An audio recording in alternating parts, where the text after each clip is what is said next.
Good morning. The time is 9 with 2 minutes, and I call this meeting to order.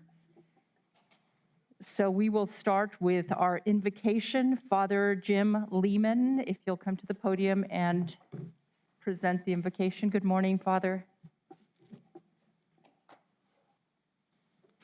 Good morning.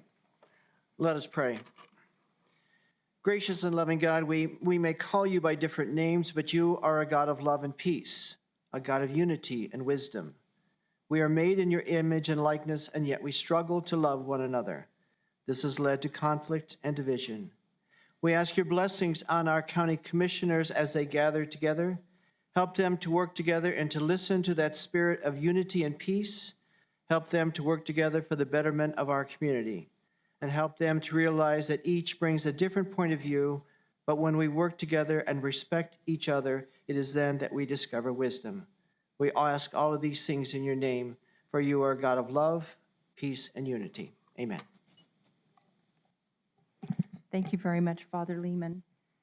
We will proceed to the Pledge of Allegiance, and I would ask Sergeant Dawson Ellen to lead us in the Pledge of Allegiance, please.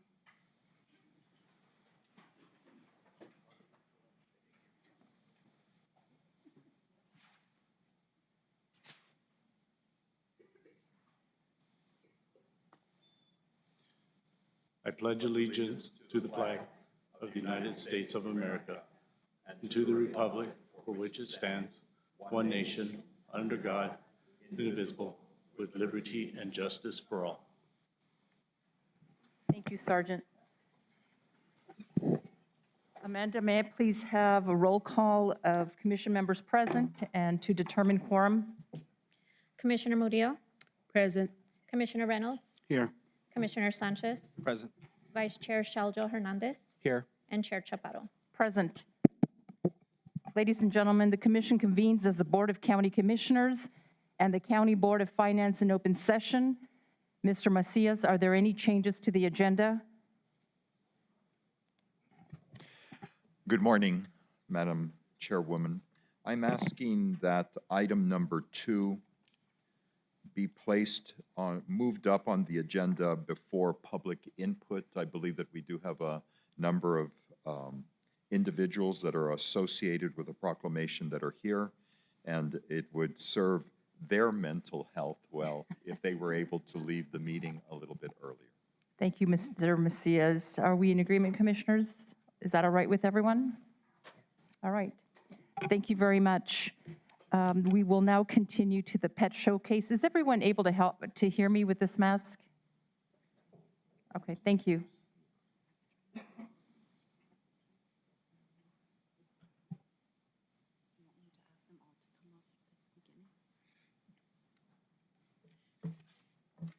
Forgive me, Madam Chair.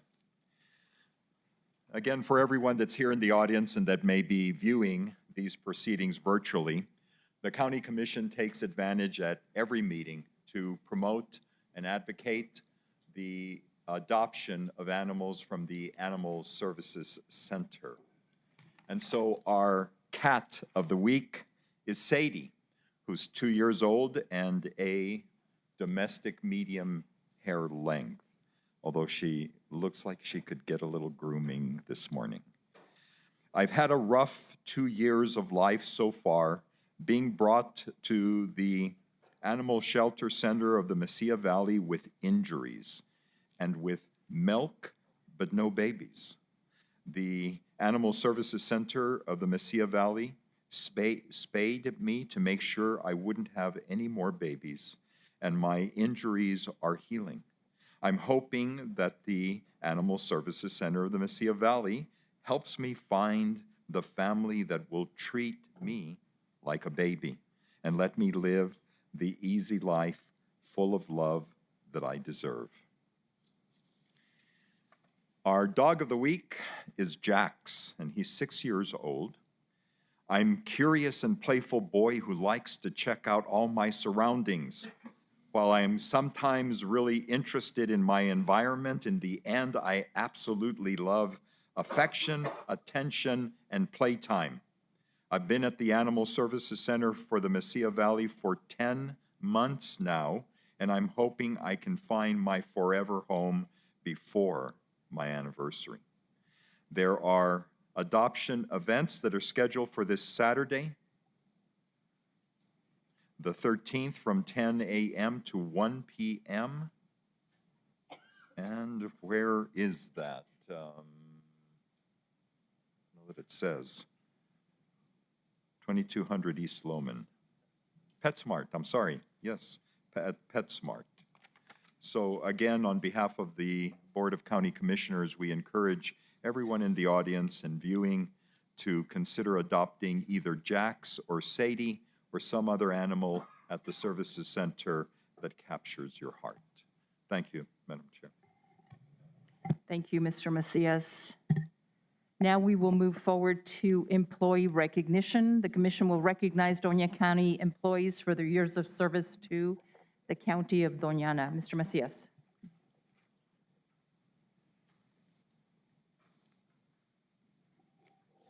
Thank you, Madam Chair. And again, good morning to everyone. For those of you that are unaware, the County Commission takes advantage of each meeting, not only to recognize pets, but to recognize employees as well. And so we have 4 employees that have reached a certain milestone in their career here with Doñana County, and we're going to begin this morning with Mr. Charles Saenz. And if you would please join me.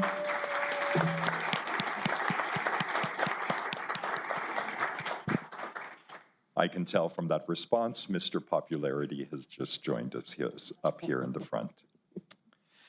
Mr. Saenz, or Charlie, or Charles, however you'd like to refer to him, started working at Doñana County in the assessor's office in April of 2013 as a mapping specialist. In this role, he locates land parcels and verifies the legal descriptions through recorded deed transfers. Mr. Saenz assists county appraisal staff with the information needed for their assessment research. He was promoted to a GIS analyst supervisor in 2019 and has managed the assessor's GIS department ever since.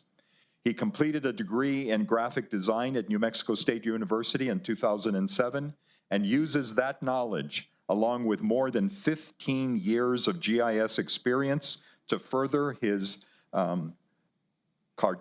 cartographic?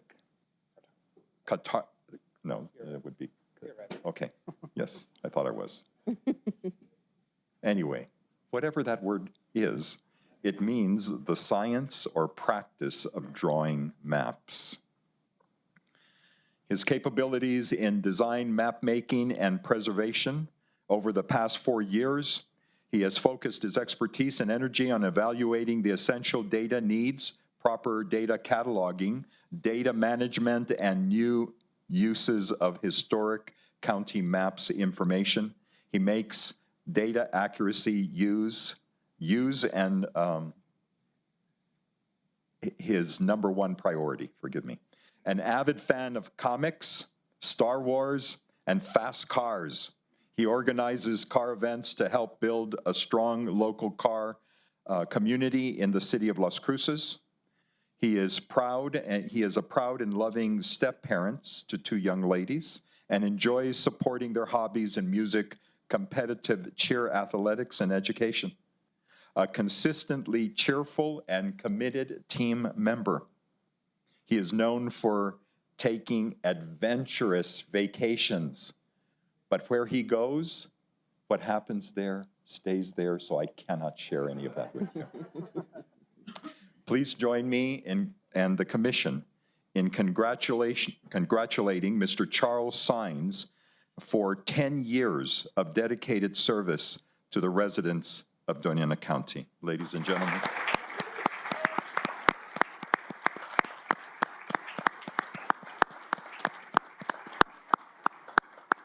And he does win the county's Outstanding Mustache Award as well. Just trying to get you, sir.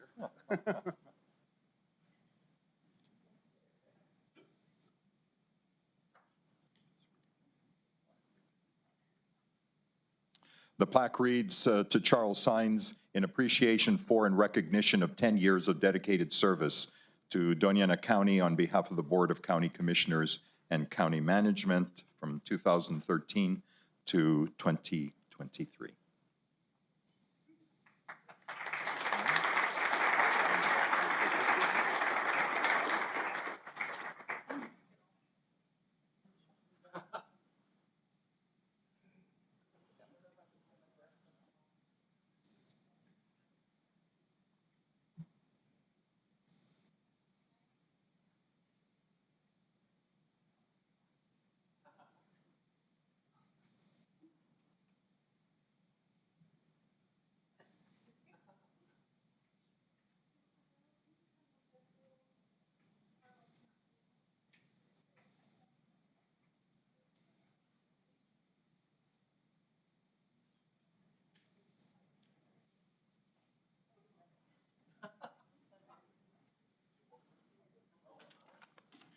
If we can please proceed with Gloria Hinojosa.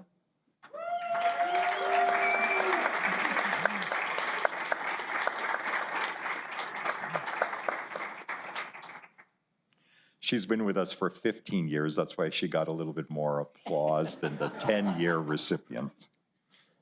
And you'll find out why she's so popular. Gloria is a title examiner in the assessor's office. She transfers documents that are recorded at the county clerk's office and helps customers with questions about their property.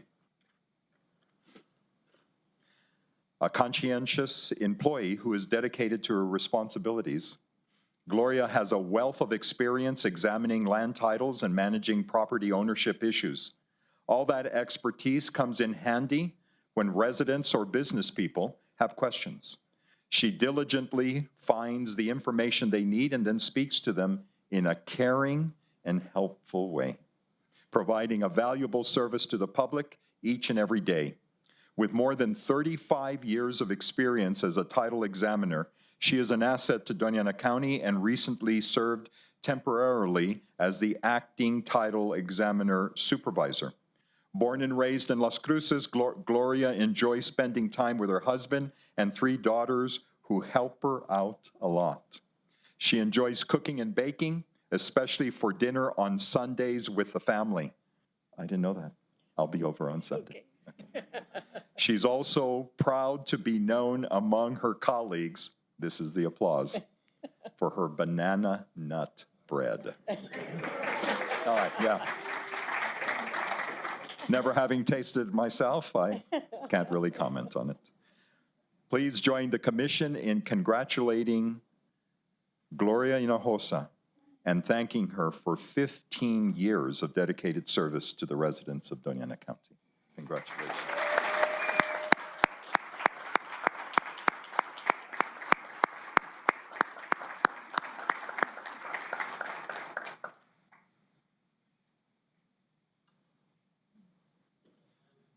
Again, the plaque reads, Gloria Hinojosa, in appreciation for and recognition of 15 years of dedicated service to Doña Ana County on behalf of the Board of County Commissioners and County Management. And again, her tenure stems from 2008 through 2023. Do we have any banana nut bread back in the assessor's office?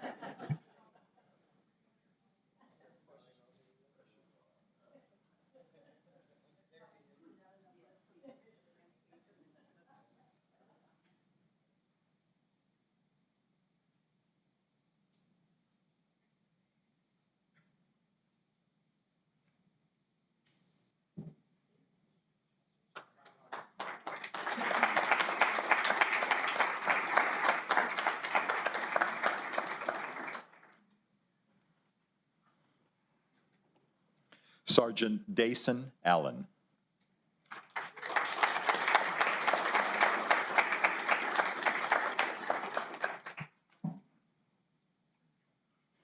Sergeant Dason Allen joined Doña Ana County Sheriff's Department in April of 2008 as a certified deputy. He supervises a traffic division and monitors several traffic grants, including New Mexico Department of Transportation and DWI to end drunk driving, selective traffic enforcement program to manage high accident areas, and buckle up, click it or ticket because there are still people who don't wear a seatbelt. He also coordinates the traffic and criminal software, Tri-Seas, review reports, responds to traffic-related calls, and monitors scheduling of the crash reconstruction team. He taught the Patrol Division section of the Doña Ana County Sheriff's Department Citizens Academy, sharing his knowledge and experience to help enrollees better understand the multifaceted aspects of the job. For fun, he enjoys getting away from traffic.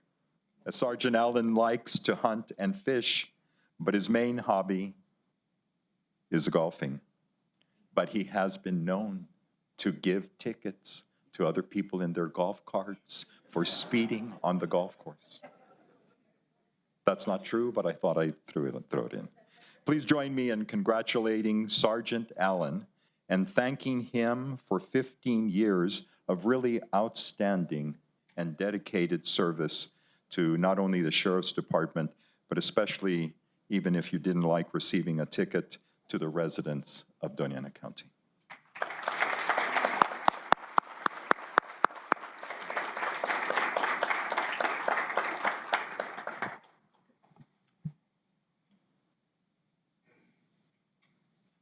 The plaque is, again, with a symbol of the county, Dason Allen, in appreciation for and recognition of 15 years of dedicated service to Doña Ana County on behalf of the Board of County Commissioners and County Management. Again, a tenure spanning 15 years from 2008 to 2023.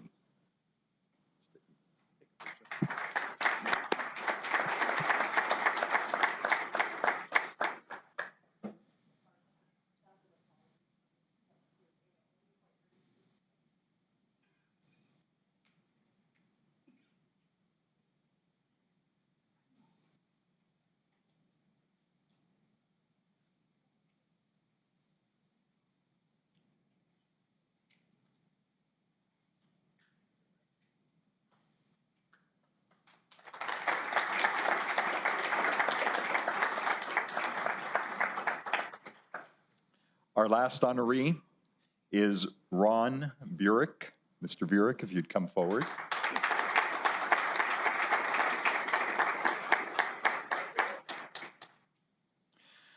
Ron began his career with Doña Ana County Legal Risk Management Department in April of 2008 as a safety and loss control coordinator. He works with all departments and management to ensure a safe and secure work environment for employees in the building as he oversees security. He conducts safety and security inspections, making recommendations to mitigate risk and loss, and delivering a monthly newsletter to employees. He also manages the defensive driving, hepatitis B vaccinations, and occupational noise reduction programs, and is a member of the Employee Activity Committee. A highlight in his career is the Risk Awareness Program, or RAP, which he managed and delivered from June of 2008 through March of 2020, garnering 9 safety awards and saving the county hundreds of thousands of dollars by providing loss. A diehard Pittsburgh sports fan, ooh, that was hard for me to say. I'll repeat it just in case that's written properly. A die-hard Pittsburgh sports fan, Ron recently took the Mario Lemieux Foundation's Winter 66 Challenge by walking, running, or hiking 148 miles from January 16th through March 8th to help awareness and support for cancer research and patient care. Ladies and gentlemen, a very special and outstanding individual who provides incredibly valuable service to Doña Ana County, Mr. Ron Burek. Please thank him for 15 years.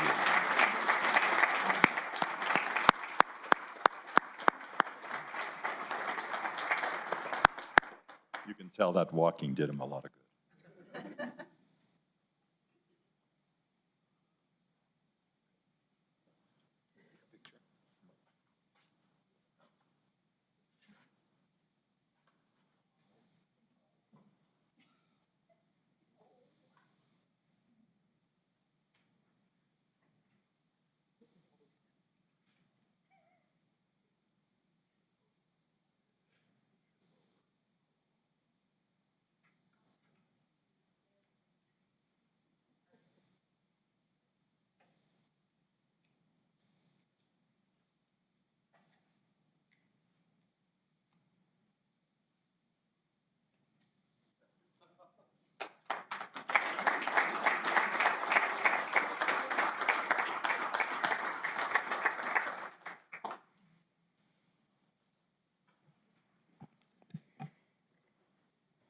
Congratulations to all the Doñana employees for their years of service. We really appreciate you.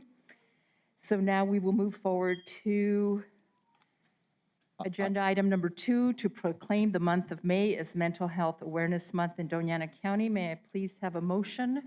So moved, Madam Chair. Thank you. There's a motion by Vice Chair Shaljo Hernandez. Do I have a second? Second. Thank you, Commissioner Reynolds. There is a second.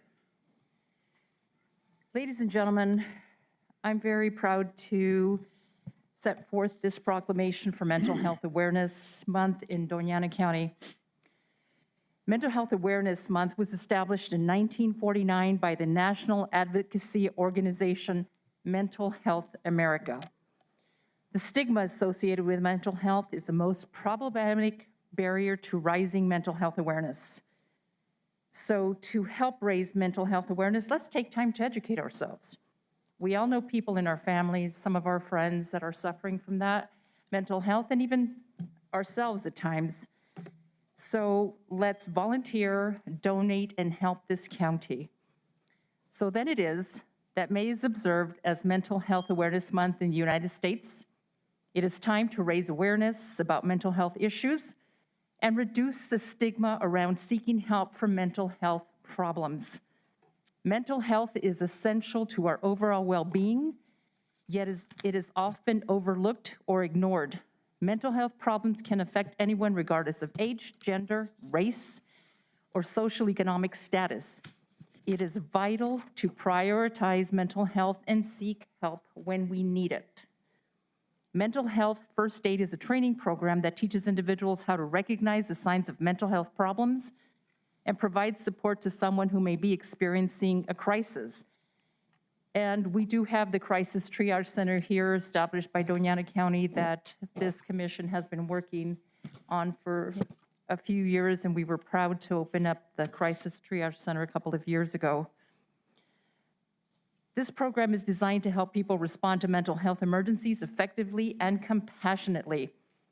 A mental health first aid class scheduled at the County Government Center tomorrow, May 10th, from 8 a.m. to 5 p.m. And there is a maximum number of participants that can sign up online at www.doñanacounty.org/MHFA. A consideration for the commission.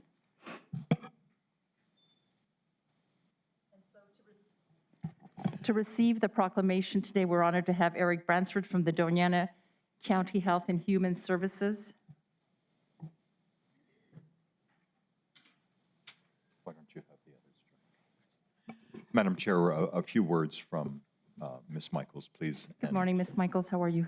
I'm well, thank you. How are you this morning? Jamie Michael, County's Health and Human Services Department. Very pleased to welcome our partners today. Not only do we have Eric Bransford and Juanita from our office, I'd ask her to come up as well.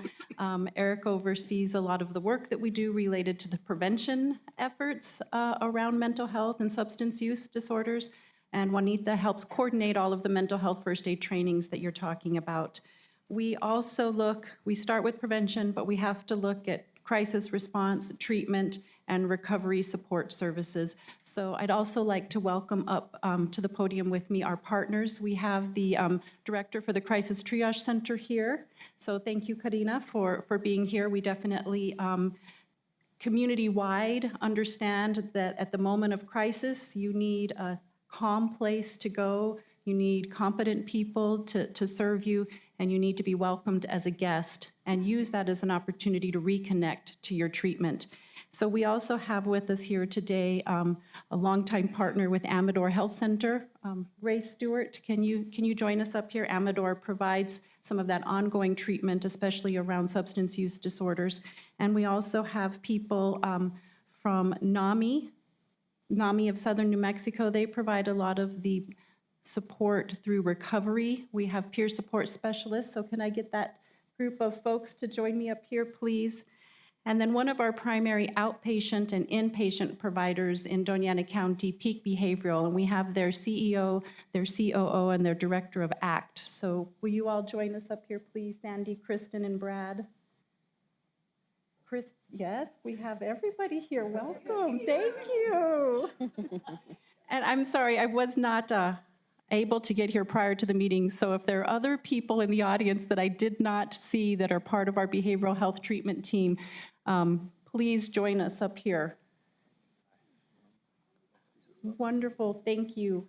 One of our primary partners over the last year is the public schools. We're really trying to get mental health first aid into the public schools. So we have Sonia from Las Cruces Public Schools here with us. Thank you, Sonia. So this is the team, part of the team. There are other folks that couldn't be here that focus on the prevention, the treatment, and the recovery supports related to mental health. And everyone here is an advocate for reducing stigma and helping people connect to services. So with that, we will let you proceed with the proclamation. Thank you. Thank you, Ms. Michaels. And just a few words. I work with a lot of your agencies several times a week, and I recognize the hard work that you all put into a lot of the juvenile justice system in this county and helping adults. I've traveled to mental health hearings at different hospitals here in the county. So again, thank you all for all the hard work you do. You're heroes in my book because I know it's a very difficult job. And I know there's so much trauma related with it. So God bless you guys for doing that. Any other comments, commissioners? Can we just get another plug for the mental health awareness training tomorrow? Of course.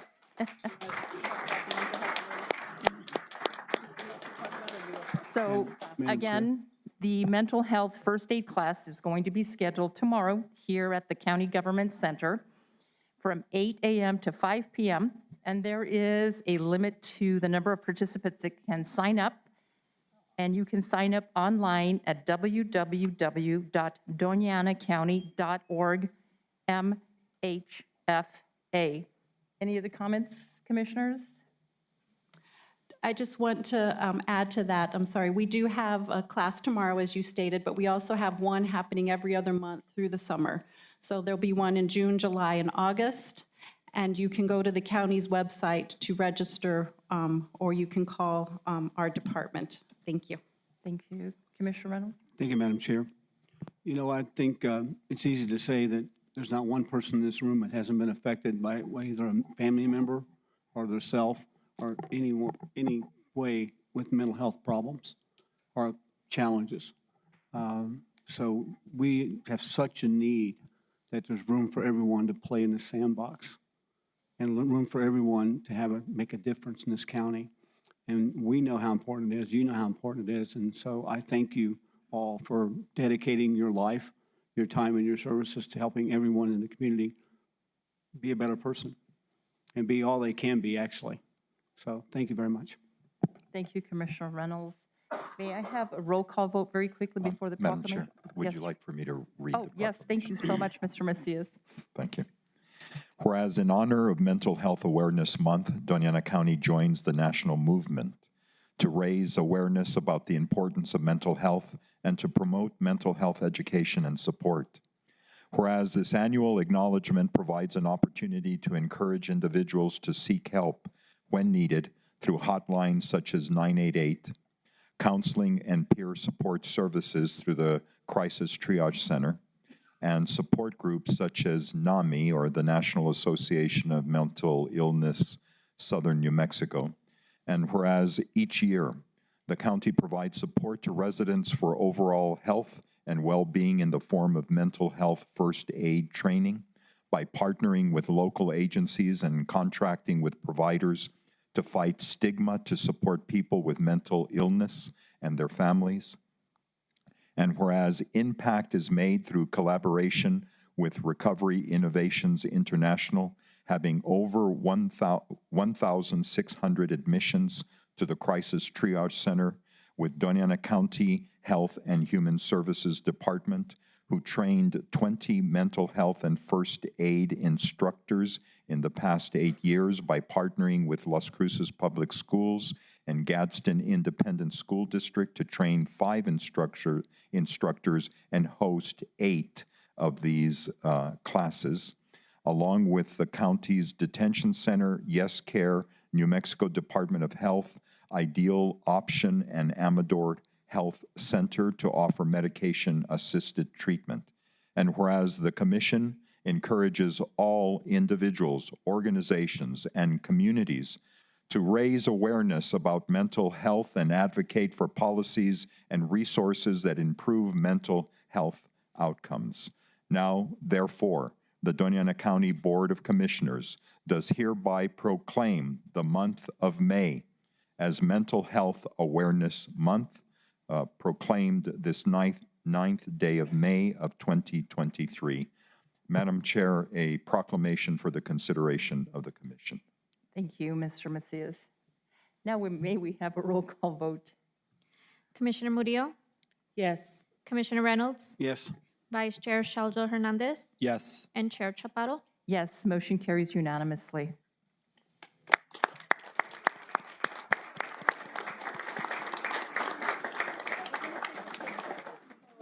Corey, do you want to organize us? Okay. Okay.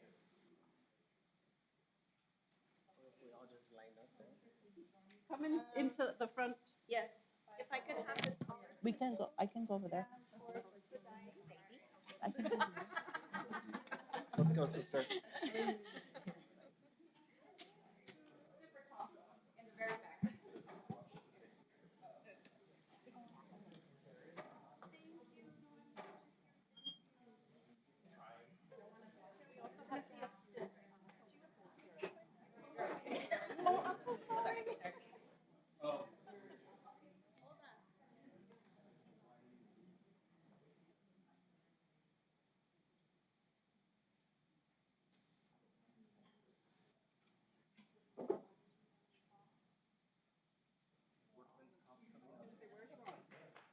Just a second, she's getting a prop so she can get a better photo.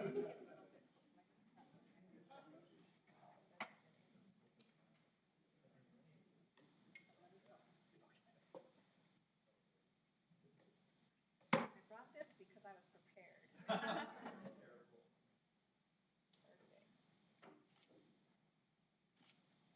Everybody open your eyes.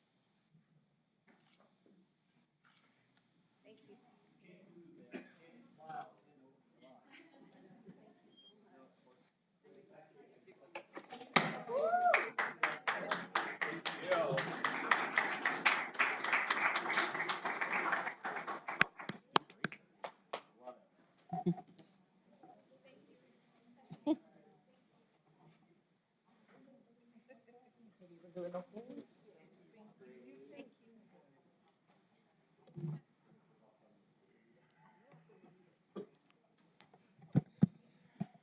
Thank you. We will now move forward to public input. But before we commence public input, may I please have a show of hands to see how many people are present for public input? Thank you. And as we move along with the agenda, if you have a comment on an item of the agenda, may I ask that you please wait until that item is called so that comments can be made on that particular agenda. So may I please have whomever wants to address the commission step forward to the podium and please sign your name on the book. And please state your name for those that are viewing via video. Thank you. Madam Chair, Commissioners, County Manager, good morning. A year ago, I attended the National Day of Prayer event held on the grass at the north end of the county building. This year, it was rejected from the county property. So what changed? Was it the firebombing of the county building last year? No. Or the looting and rioting that had to be squelched by the sheriff's SWAT team? No. Or maybe it was those horrible, horrible people of faith urinating on the sidewalk and smearing feces on the county building, similar to what happens to small businesses in the city? No. Nope. Most likely it was an 80-year-old man, Mr. Wendler, dragging county employees by their throats, forcing them to repent and convert. No, I guess that didn't happen either. So what changed? We have a new commissioner, Shalho, in my opinion, who, in my opinion, decided to impose his personal bias on members of faith residing in this community. Not only did the commissioner oppose the event from taking place on the lawn, he ultimately voted against the event, period. Commissioner Shalho was, quote, uncomfortable at the sight of people praying. My opinion, yes, I guess seeing people of faith praying can be quite shocking. Of course, discomfort over the skunk smell of marijuana endured by residents on Silver Creek is acceptable because marijuana fits the progressive narrative and faith doesn't. What Commissioner Shalho did was not as disappointing as seeing two commissioners, Sanchez and Reynolds, who I feel take a consistent, objective approach in representing the overall community, side with Commissioner Shalho, leaving only Chairman Chaparro to represent. So my question is, Mr. Commissioner, are you planning to push for removal of the opening prayer to the commission meetings too? Thank you. Thank you. May I have the next person that would like to address the commission step forward to the podium? And please state your name for those that are viewing via video, and don't forget to sign our book. Good morning, Ms. Diaz. Good morning, County Commissioners. My name is Yoli Diaz. I'm Executive Director of the nonprofit organization CARE, Cancer Aid Resource and Education. I'm a patient advocate. I am a proponent of health insurance because it allows for doctors, nurses, staff, and administration to be paid. Since October 2021, I've advocated for the Doña Ana County residents who have been denied or delayed health care at Memorial Medical Center. To enrage the problem of access to health care, Doña Ana County residents diagnosed with cancer will not receive cancer treatment at Memorial Medical Center without health insurance. Per New Mexico statute, each individual county of this state is a responsible agency for ambulance transportation, hospital care, or the provision of health care to indigent patients domiciled in that county, as determined by resolution of the Board of County Commissioners. The ask, what I'm asking for, there's 5, I may not get them all done. 1, I understand that you were not the commissioners of years 2013, 2014, or 2018. I ask that you review and update the current indigent healthcare resolution. The 2013 to 2014 resolutions perpetrate injustice, segregation, and discrimination, specifically against undocumented residents of Doña Ana County by excluding them from this program's services. Simply put, Doña Ana County is harming its residents, definitely not protecting life and safety, as it should. No changes ending this discrimination occurred with the 2018 resolution, and that resolution still stands today for fiscal year 2023. And whether or not the practice of discrimination is happening today in 2023, it is still in your books. And I continually learn of more county residents, both U.S. and non-U.S. citizens, being affected by denials and delays to needed health care. 2, identify or discover if there's a Doña Ana County policy that prevents discrimination or create one. 3, before the county and city lease of our public hospital in year 2004, which was public from 1950 to 2004, residents could walk into Memorial Medical Center and receive needed healthcare services, including cancer treatment. Please review the indigent fund that exists and make necessary changes, or create a fund that is inclusive of the underserved experiencing a crisis of healthcare access. 4, create a task force to identify issues, develop solutions, and provide oversight. The first step is to get educated in the Indigent Hospital and Healthcare Act. 5, work on a long-term solution that works for our demographics. Our 2 major hospitals have some of the state's highest charged cost ratios. In other words, price gouging. A national report shows that these 2 hospital costs are close to 3 times more than the cost at UNM hospitals. Why?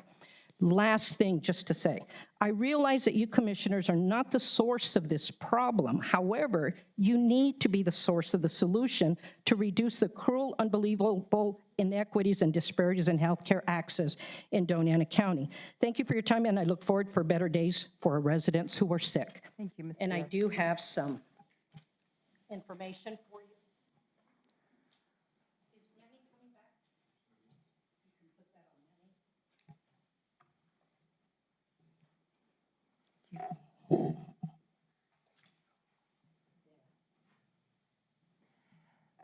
Thank you. May I please have the next person step forward to the podium, and please introduce yourself, and don't forget to sign the book. Yoli, yeah, sign them up. Good morning, Madam Chair. Good morning, Commissioners. My name is Eric Montgomery. I am the Regional Director for Governmental Affairs with El Paso Electric, and wanted to bring to your attention, since the last time I came to the commission and spoke, we've had a couple of announcements that have come out and wanted you to be aware of those. Certainly, the first was the ribbon cutting for our Buena Vista solar facility. This is a 120 megawatt facility with over roughly 500,000 solar panels and 50 megawatts of battery storage. The second announcement dovetails with that, and that is the unveiling of our 2022 Corporate Sustainability Report that is available online for anyone to review.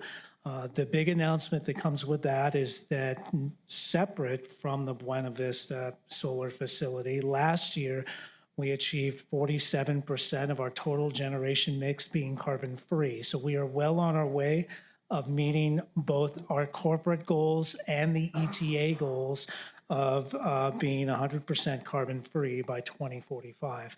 I also wanted to take the opportunity to thank Doña Ana County for the partnership in helping us to establish some of the solar fields that will be essential to the conversion to the carbon-free power generation. And just wanted to say, I look forward to the future announcements that'll be happening within Doña Ana County as those systems come online, pending Department of Commerce and supply chain setbacks. And really appreciate it. Thank you very much. Thank you, Eric. May I please have the next person approach to speak to the commission? And please state your name and don't forget to sign the book.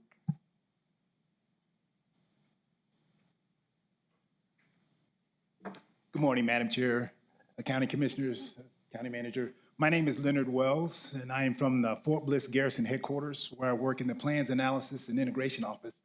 And on behalf of our Garrison Commander, Colonel Jim Brady, I'd like to invite your county staff to an upcoming event that we're having on the installation. It's called a Community Summit, where we're inviting those officials from the cities and the counties of both El Paso, Doña Ana County, Las Cruces, and also White Sands to participate. And we would be honored if Mr. Macias or someone from your county manager's office, as well as your county engineer, participate with us. The real focus of our summit is to share strategic visions for all of our organizations, both our short-term visions, the 2 to 3 years, as well as our long-term visions in any area that you deem a priority or a focus for your organization. It could be infrastructure, it could be renewable energy, it could be services, emergency services, community services, because we will have all our representatives from our installation and others there as well. What we're looking for, really what we think is success for that summit, is for us to identify those initiatives, those activities or actions that we can share or mutually support that would be beneficial for all parties involved, that we could discuss, and then at the end maybe agree to move forward in some way, shape, or form. So again, it would be our honor, and I know you all are busy, but I think it would be beneficial for all of those that would participate, and we would be more than happy to host you on our installation on the 23rd of August. So it's several months away, and I can always send that invitation to your office, and you can distribute that as you deem necessary. But thank you, ladies and gentlemen, for your time. Have a Thank good you, day. and thank you for letting us know well in advance. That will help us plan better. May I please have the next person to approach the podium to speak to the commission?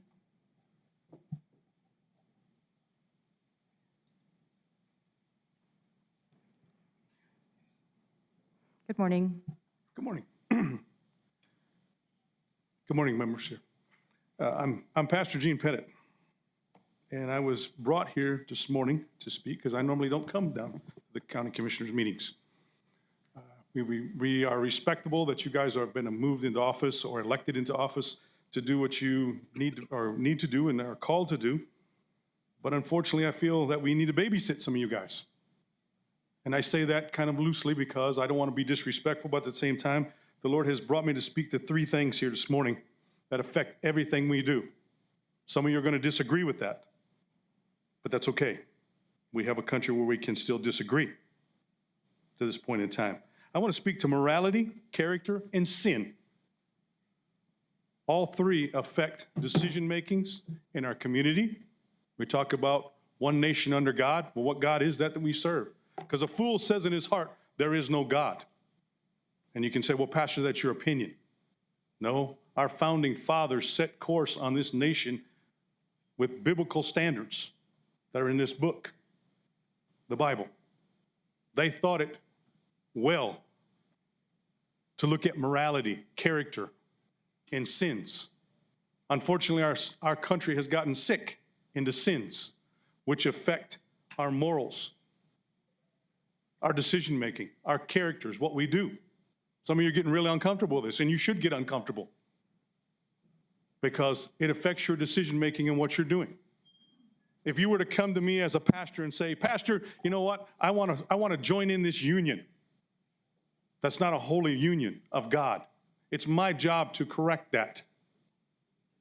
The Bible speaks of one man and one woman very clearly.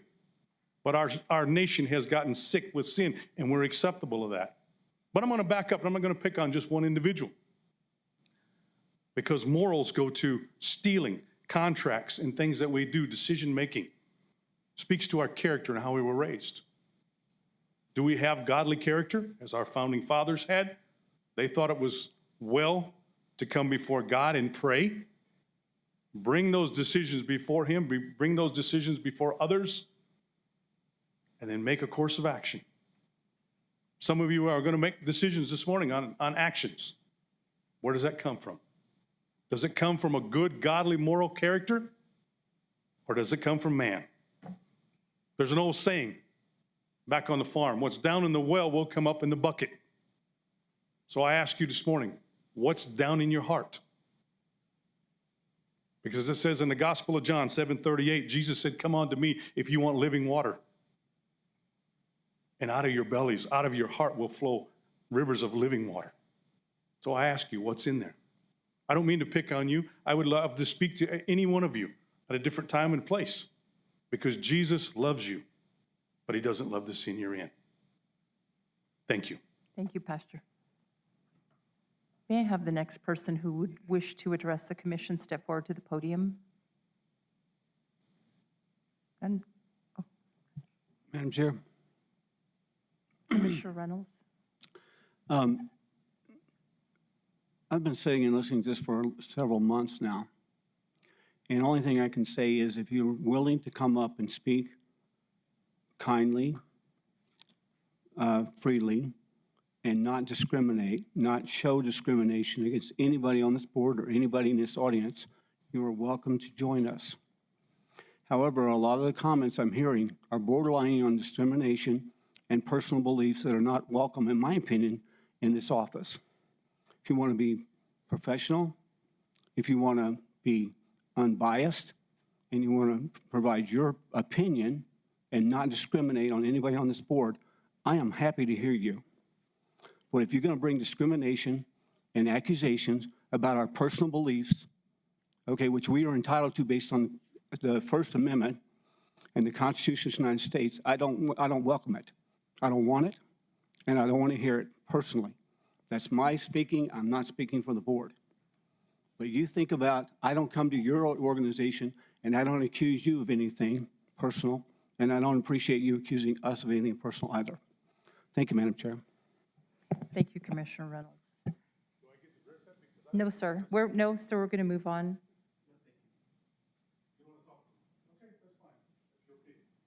May I please have the next person approach the podium and address the commission? Good morning, Mr. Rendler. Morning, Madam Chair, Commissioners.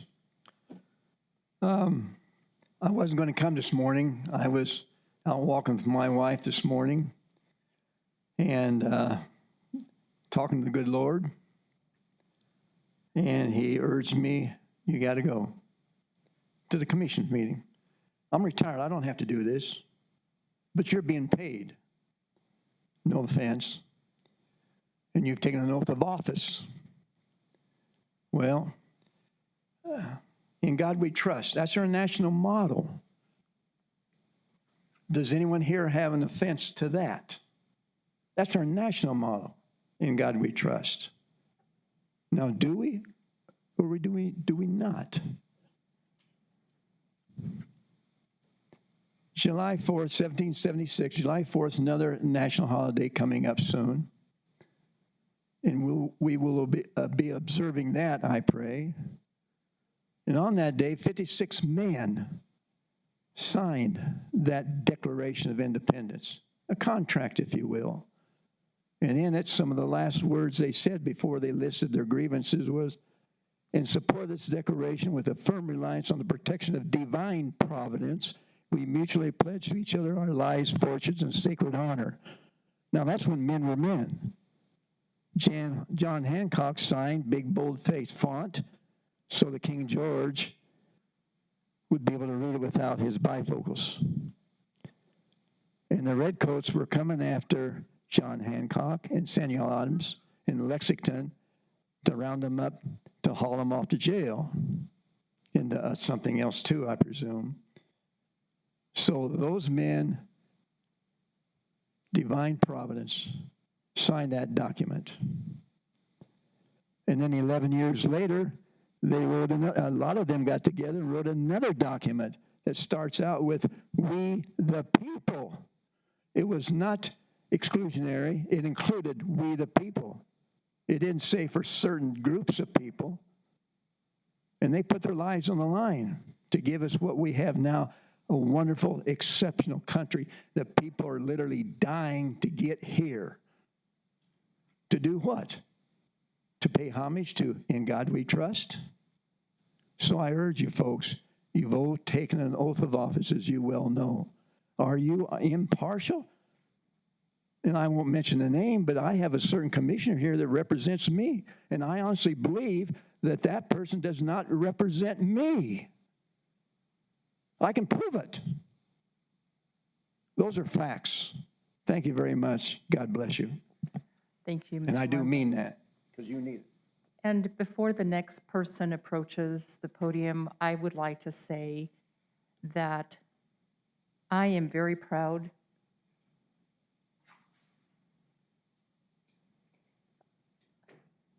of the commissioners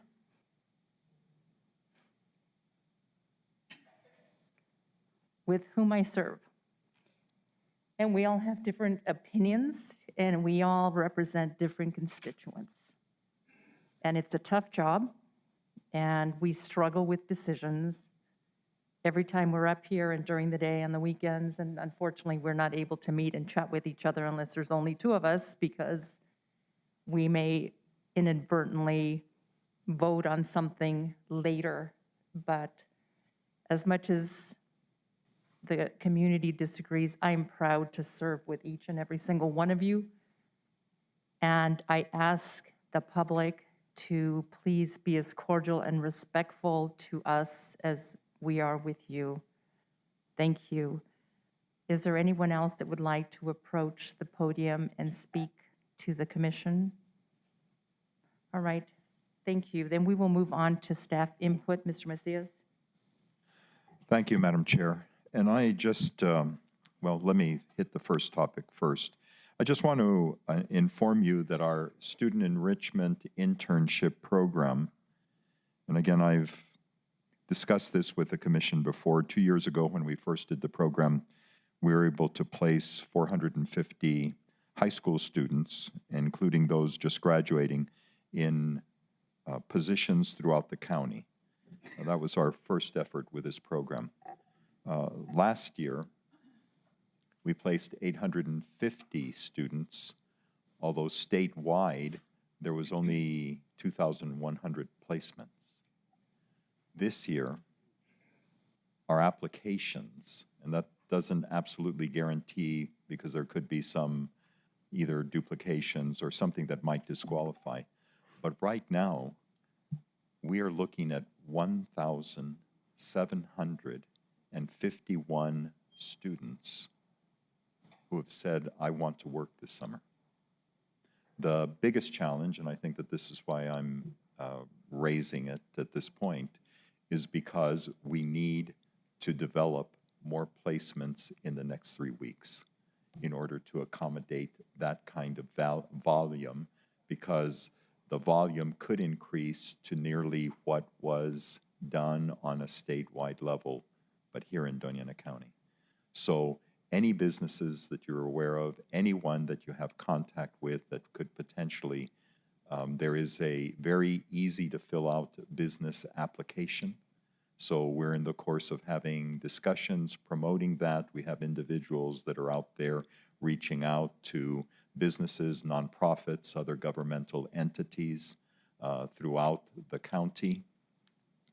I believe that right now we haven't reviewed all of the applications, but I believe that we've reviewed 1,288 of the 1,700, so basically still about 500 applications to look through. 870 of them, exceeding last year's absolute total, are from the Las Cruces Public Schools. 408 right now from the Gadsden School District and 10 from the Hatch School District. And of course, within some of these numbers, I'm sure that we have some of the applications from students that are attending some of the charter high schools here in Las Cruces. So I wanted to bring that to your attention. It's of a magnitude of what we've never seen anywhere in the state in terms of the responsiveness to this effort. And I do want to give a early recognition to the individuals that are certainly working this effort, but hopefully we'll be able to catch up to the number of students that have applied with the number of positions that would be available to place these students this summer, because it is a very special opportunity for the students, and the potential compensation they can make within that 6 weeks period is $3,000. And that certainly can go far enough to be able to help not only the students, but their families as well. Thank you, Mr. Macias. And I'd just like to mention, if there's any agency or business that is listening to this commission meeting, we need you. This is a way to develop workforce for our county, and it's sorely needed. And I see some business owners out there, and who wouldn't want to have a couple of interns for a few hours a week that can maybe interest them and help them develop as entrepreneurships. And Madam Chair, just to supplement that, because if there really is anyone here in the audience that would be interested or hasn't heard about the effort, although it was on the front page of the Sun News this morning, the students would make $15 an hour. That's certainly a jump from 2 years ago when it was $11.50, and a lot of it has been through the advocacy and the success of the program here in Doña County. They jumped it to 13 last year. Now they've increased it to 15, which matches basically the minimum wage that is paid by both the city and the county. So that again is a rare opportunity. These students would work 20 hours a week, up to a 6-week period or 200 hours. They are onboarded as county employees, and I want to make sure that I stress the significance of that. We basically have 850 employees that are placed in those positions over the course of any given year or two. This is basically asking our staff to hire twice the number of current employees at the county within a less than a month period. They are onboarded as county employees. They'll have the opportunity in the future to say they worked for a local government. And we're doing that because then the county covers the workers' comp or liability related to those students. So there is really nothing for a business to be concerned about other than taking a responsibility of placing these students and supervising them. We're also hiring, probably at this point, it would have to be 50 to 60 coordinators. And normally of course, they're adults, Many of them tend to be from our school systems that are familiar with working with these high school students. They're off for the summer. Again, they're paid $25 an hour, and they supervise these employees, these students. They mentor them. They interact with the employer that has placed the students, so that there's someone that is coordinating and helping oversee the effort. It is an incredible program, and Doña Ana County truly beyond leads the state in terms of its engagement over the last 3 years with this program. But if anybody is here that would be interested in sponsoring a student with very little either risk, certainly the time to put them to work and to supervise their work, but we have incredible stories from these last 2 summers of the different businesses showing a degree of appreciation and really talking about the value of having placed these students. And in a number of cases, they have continued, after the program ended, they continued with some of these students as employees. So it is really an opportunity to educate and encourage not just this employment during the summer, but then later on, perhaps these students become their employees because they've taken the time to train them, but at the cost associated to the county. Thank you, Mr. Macias. And I see that Mr. Eric Montgomery is texting his company to hire some of our students as we speak. Since it's El Paso Electric, it better be a lot of them. I'm sorry to interrupt, but I don't think you saw me when I raised my hand for public comment and you closed public comment very quickly.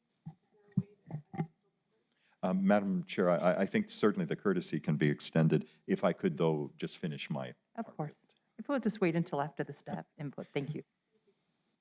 So just one other item, and Commissioner Sheljo had asked me to address this. I have sent you all an email, and I would ask that perhaps if you want to follow along or a little bit more detail, he had asked in terms of the time frame related to the strategic planning effort that the county is going to engage in. I want to assure the commission that that process has already begun by the consultants reviewing all of our documents in detail that have anything to do with determining a direction for the county to go in related to all of the issues that it addresses. I am anticipating that there'll be a June presentation to the board. Certainly, there's going to be an extensive engagement with both county staff, county commission, elected officials, and the community during a period of time leading up to the conclusion and the finalization of a strategic plan by the end of September of this year. I'm going to be cognizant that I took up a lot of time discussing the internship program, but all of the milestones are outlined for the review of the commission in this email that I have sent you. And you can look at that when the opportunity presents itself. It is pretty comprehensive in going through all of the steps involved in the strategic planning effort. Thank you, Madam Chair. I believe that completes all of my comments. Thank you, Mr. Macias. Ma'am, would you step forward to the podium and introduce yourself, please? Thank you for your indulgence, because we were way over on the other side. My name is Lisa Butler, and I represent, along with residents who are here in the back of the room, also another 100 or so that are not. They are currently either at work or doing their own personal duties. We are here protesting the pot farm that is being installed inside of our residential subdivision known as Silver Creek Estates on Silver Creek Road. This is the 1-year anniversary of our attempt to be placed on the agenda for this issue. Now, with the new assessor taking office in January, her review of all of our records that we provided her finally resulted in the ag assessments for those 3 lots within Silver Creek Estates to be pulled. Now, we are very happy with this development, but this issue is not over. We as a group have chosen not to secure a lawyer because we don't believe that our tax dollars should be spent to right the county's errors and mistakes. This is all due to actions of county personnel And we do not want to make the situation even worse by instigating and bringing on a full-blown lawsuit. We are hoping and we are praying that the administrative applications to this can still keep moving forward. The assessor's office told us that the original tillable land applications were in error and were filled with misstatements and errors. That's a nice way to put it. We are again asking that you place our issues on the June 13th agenda, which is appropriate since you're going to be addressing potential changes to the current ordinance relating to cannabis. The original tillable land applications that led to the agricultural assessment in the first place were filled with these inaccuracies and misstatements. This led to the assessor recently pulling the ag assessments for each one of these 3 properties. The issue now is the ag assessment that was in error, that was given in error, led to the special use permit process being ignored or circumvented. This bypassing of the special use process led to the abject silencing of our voices in the neighborhood on this matter. This was wrong, and it still is wrong. According to present ordinance, it is required to have a special use permit to build or install greenhouses. That requirement was bypassed by issue of the ag assessment. With the ag assessment being pulled on all 3 lots, the greenhouses that are currently standing are now permitted but non-conforming. Because the ag assessment was in error to begin with for those greenhouses, they never should have been built in the first place. The legal building permits that were secured using an illegal or faulty applications should not be allowed to stand. It is against legal precedent to use a faulty or misleading document process to secure a legal right. And by allowing those greenhouses to stand and for this entire cannabis farm to proceed is against legal precedent, because the whole thing started as a snowball at the top of the hill based on an error-filled agricultural assessment. Now, we have been asking for the past year to be placed on this agenda. For a year, we have been ignored, and I have about 13 more seconds. I'm measuring it. We have asked you, Commissioner Sanchez, you are our representative. You have been totally silent in this whole matter. You refuse to return calls, emails, texts, anything.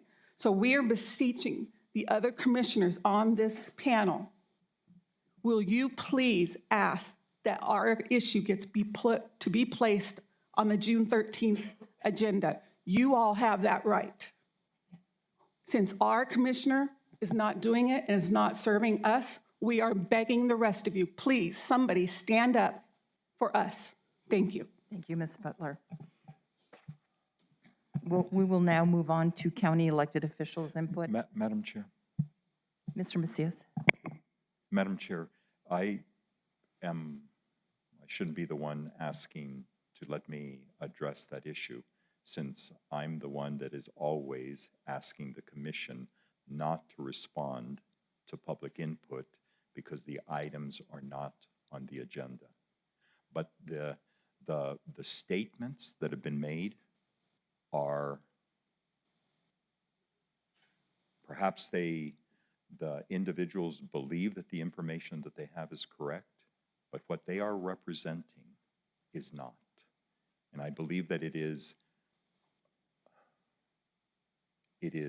incorrect for them to be designating or singling out a commissioner in terms of the lack of response, when that lack of response is because it would be improper to place that item on the agenda, because you can fully anticipate that there is going to be a matter brought to this commission in a quasi-judicial setting in the future. And if you have already heard a matter affiliated with it, then you risk the potential of the entire commission being disqualified from hearing any other matter. So that those individuals, and I certainly am very happy to meet with them, and I have met with them in the past,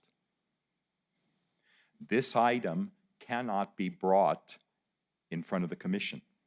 It will take a vote of the majority of this commission to direct me to place the item on the agenda, because I will not voluntarily agree to have the matter on the agenda.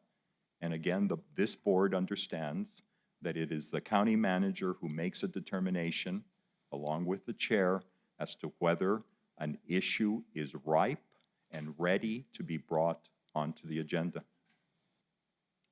There is misinformation. There wasn't the changing of the agricultural assessment was done because we asked for that review last year after the agricultural assessment was issued through the assessor's office. The only reason it was lifted is because that property wasn't used for agricultural purposes this last year. So that was almost automatic. You cannot make comments. There is no reason to make that presentation.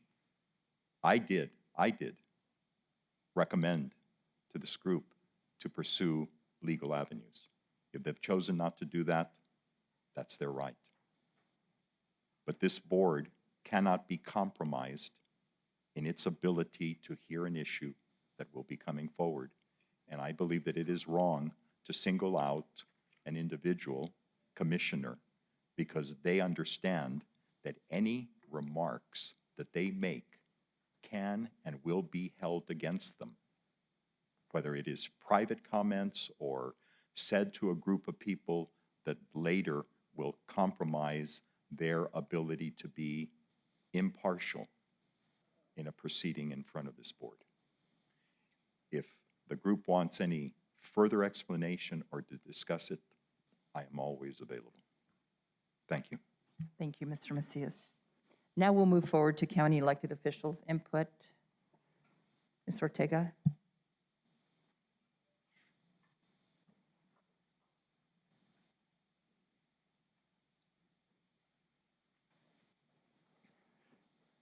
Good morning, Madam Chair, Vice Chair, Commissioners, Eugenia Gina Montoya Ortega, newly appointed assessor in here at Doñana County, along with my temporarily assigned Chief Appraiser, Ms. Tanja Hazen. Normally, I have Mr. Ruben Reyes, my Deputy Chief Assessor. However, he's at a training along with our Data Analyst Coordinator to learn more on our Tyler program, which is a program that we use in our office, and we would like to ensure that we're utilizing it 100%. So that is why Mr. Reyes is not here, but I am glad to have Ms. Tanja Hazen here with me. Just wanted to give you a little information that we are accepting applications for the positions of the County Valuation Protest Board. Our deadline will be Friday, May the 19th at 5 p.m. So if anyone is interested in serving on this board, please reach out to our office. It's greatly appreciated. Also, technically, rendition is over. Our deadline was May the 1st at 5 p.m. So I would like to thank all of our awesome staff and supervisors that did the great customer service and hard work to get us through that rendition period. Our protest hearing dates are set for August 14th through the 18th and September 18th through the 22nd. Once again, we would also like to make the board aware that we are technically done with our yearly evaluation with PTD. We did have a mini little exit interview, and we should get the final results in June.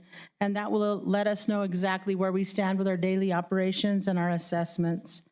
And then just one last thing, we had brought up the last time that SB 324 certification pay for the assessor's office employees has passed and would go effect into July 1st of 2023. So we are in the process of looking to present to the BOCC here in the near future.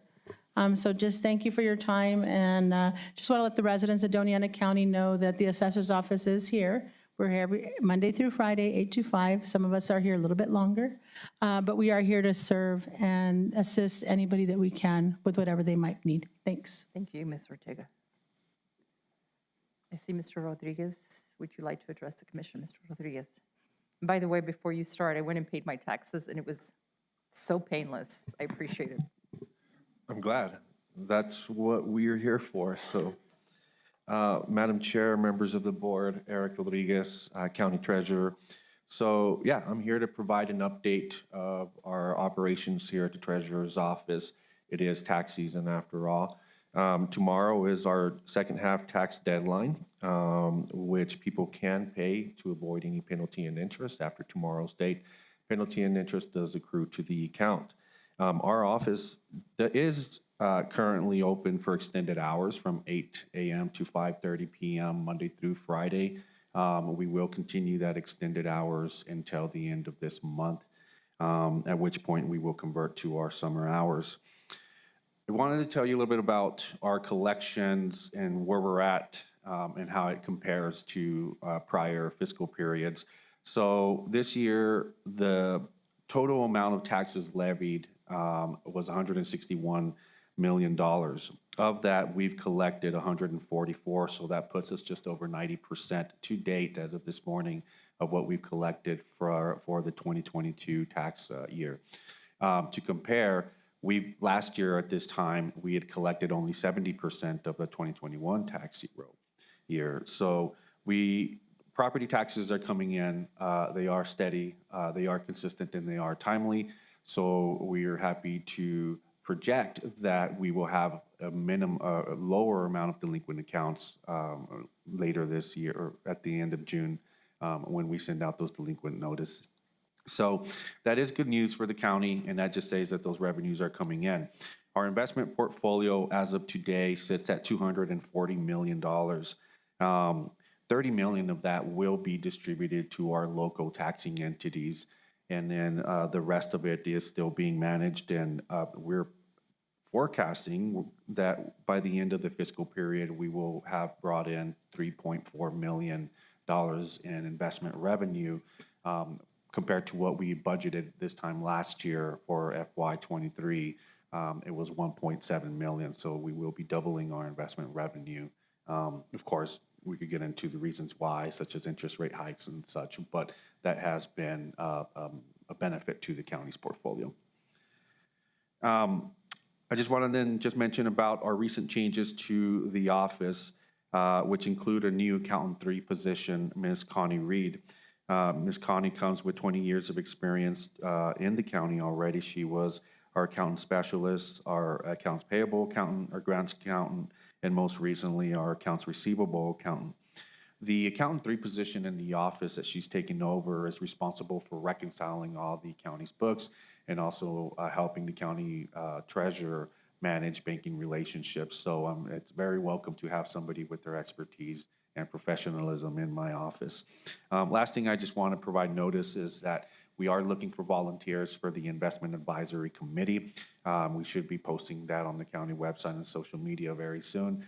And the Investment Advisory Committee is looking for 2 members in the banking community and 1 private individual. The Investment Advisory Committee provides a sort of oversight and advisory capacity to the county treasurer on the investment portfolio. This just ensures that we're providing that transparency to the public in how we're managing public funds. Madam Chair, Commissioners, I just want to say in closing, it's a privilege to serve with you as elected officials, taking an oath of office for all members of our communities. And I know that can at times be very difficult, but overall, as long as we're doing what's true in our hearts and serving the community as a whole, not just certain individuals, that is what our oaths were intended to do. I stand for any questions. Thank you, Mr. Rodriguez. Commissioners, any questions for our county treasurer? Thank you, Madam Chair. Thank you. I see the sheriff. Sheriff, would you like to make any comments under elected official? Thank you. Then we'll move forward with commission input. Commissioners? Any input from the commissioners? Commissioner Shaljo Hernandez?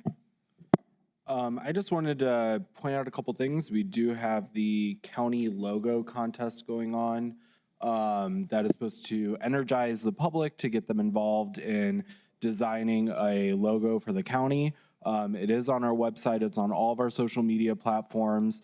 And that is supposed to be ending May 18th, I believe. So just pointing that out there. It's a great event. We're just trying to motivate the public, high school students, college students, anyone that wants to get involved, we open that up. We also just had the ribbon cutting, which Commissioner Murillo and was at the La Mesa walking path. It is an awesome. There was actually a couple of people using the path when we were leaving. It looks great. I'm excited that that's out there at the community center. And there's a couple other awesome things going on in the consent agenda in my district as well that I'm really excited about. So I just wanted to point that out as well. And then I just wanted to say thank you to my other commissioners. I'm proud to serve with you all every day. I think it's amazing that we do get along as well as we do, and we have educational conversations, and we have so much respect for each other, and I think that is something that's by far amazing that we have here in Doña Ana County, and I think with all the municipalities and electeds that we work with. There's just so much respect, and I appreciate that, and I appreciate the comments, and I'm excited to be here, guys, so thank you. Thank you so much for your words. Thank you. Madam Chair, forgive me, may I follow up just on a comment that was made by Commissioner Sheljo? Of course, Mr. Macias. And thank you for advocating for the county logo contest. It does indicate in the information, in case people go to the site, that the decision would be made by or considered by the commission in a closed session. That wouldn't be appropriate, and I'm going to make the correction on there, because if they go to that site, they're going to see that information, and it wouldn't be appropriate for the topic to be taken into closed session. So it would be, obviously, all of it would be done, all of the determination of the winner will be done in an open forum. Thank you, Mr. Macias. Commissioners, any other comments? Commissioner Sanchez? Thank you, Madam Chair. I did want to let people in the public know that next Tuesday on May 16th, there's going to be a public meeting in Salem to discuss a communications tower the county will be looking to install or erect near the community there. The community meeting will be held at the Salem Baptist Church, which is at 25 Rancho Bonito Road there in Salem. It's actually on the west side of the highway. So I am excited to be having a meeting. We're going to be having a meeting there with county staff. It's the first time we've utilized this location, and so it's a lot closer to the community in Salem. So hopefully we'll get some turnout. And I know from what I've understood, our constituent services has sent out notifications to the residents in the area as well. So hopefully we'll get a good turnout, and people will be able to understand the project that we're working on out there. To Commissioner Sheljo Hernandez, Mr. Vice Chair. I'm glad you brought up the community centers, because as we're coming out of COVID and doing renovations at the community centers, I think we're starting to see more openings while we've had some of our facilities closed. La Mesa it's great to see that open. The next one, I believe, will be Colquitt Community Center. And then hopefully in the very near future, I know we're finishing up some things, but the Radium Springs Community Center as well will be open. I know a few, those that attended the community, or the meeting we had there, got a sneak peek of the improvements we've had. So we're excited that the investment in county infrastructure, we're going to be able to share that with our residents. And then one last thing, and I need to say, just echo the sentiments of my fellow commissioners, Commissioner Reynolds. Thank you for your comments earlier. No doubt that what we do and decisions we make can be polarizing at times. And while there may be a lot of passion in the different sides, there should be a limit on where we bring our comments, and where they start to even, I would say, toe the line or cross the line of personal attacks, that's where we need, whether that's on, as elected officials or in the public, all of us need to ensure that this is how, we maintain a level of decency when we speak in public. And that's, so Commissioner Reynolds, thank you again for that. We've seen this over the last few years, whether it's talking about elections or many other topics. And at times, we've even seen where it can lead to safety issues or threats. And that's why we've addressed, I think we've addressed it in some times, but I ask and echo the sentiments of Commissioner Reynolds that as we have discussions here, no, there's no problem voicing an opinion, but that we keep it from not reaching the level of a personal attack. And to my fellow commissioners, it's an honor to be here on the dais serving with you all, and it's an honor to be serving the people of Doña Ana County. So, thank you, Madam Chair. Thank you, Commissioner Sanchez. Any other comments by any commissioner? Commissioner Reynolds? Thank you, Madam Chair. I really enjoy what I do here on this board. I enjoy the opportunity to serve everyone in this community. My wife gets concerned about these kind of comments, and she tells me, you're a public figure. People know how to find you. So it is concerning to me that if anybody wants to delve into our personal lives, I can promise you I'm not perfect. So you're going to find something you don't like or you don't agree with. But I will say this, I meet with my constituents on a regular basis and try to do my best to represent the majority of my constituents' desires and needs. I try not to use my personal beliefs in almost every case to make a decision, because that's not what you elected me to do. And you know what? I think we all feel this way. We serve because we care. Mostly we care. I think I care. But we serve because we care, and we want to make it better for everybody in the community. But we also recognize there's a risk involved if we make any of this personal, either we at you or you at us, and nobody wins in that situation.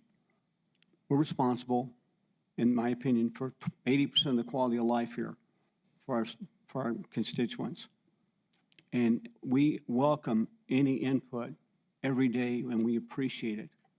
And we wish we could take immediate action on everything that we hear and know and want to do, but we can't. But with your indulgence and your support, we'll make every effort to make the best decision for the community, both short-term and long-term. And we will make mistakes, and we have made mistakes. And I freely admit that. But backing up on those mistakes is sometimes a process that's difficult to achieve. And for that, I personally apologize. But please work with us, be respectful, say whatever you want, providing you respect everyone in this audience as well, and everyone who sees these videos. And we will do our best to serve the best we can for the short term that we get to do this. And you're welcome.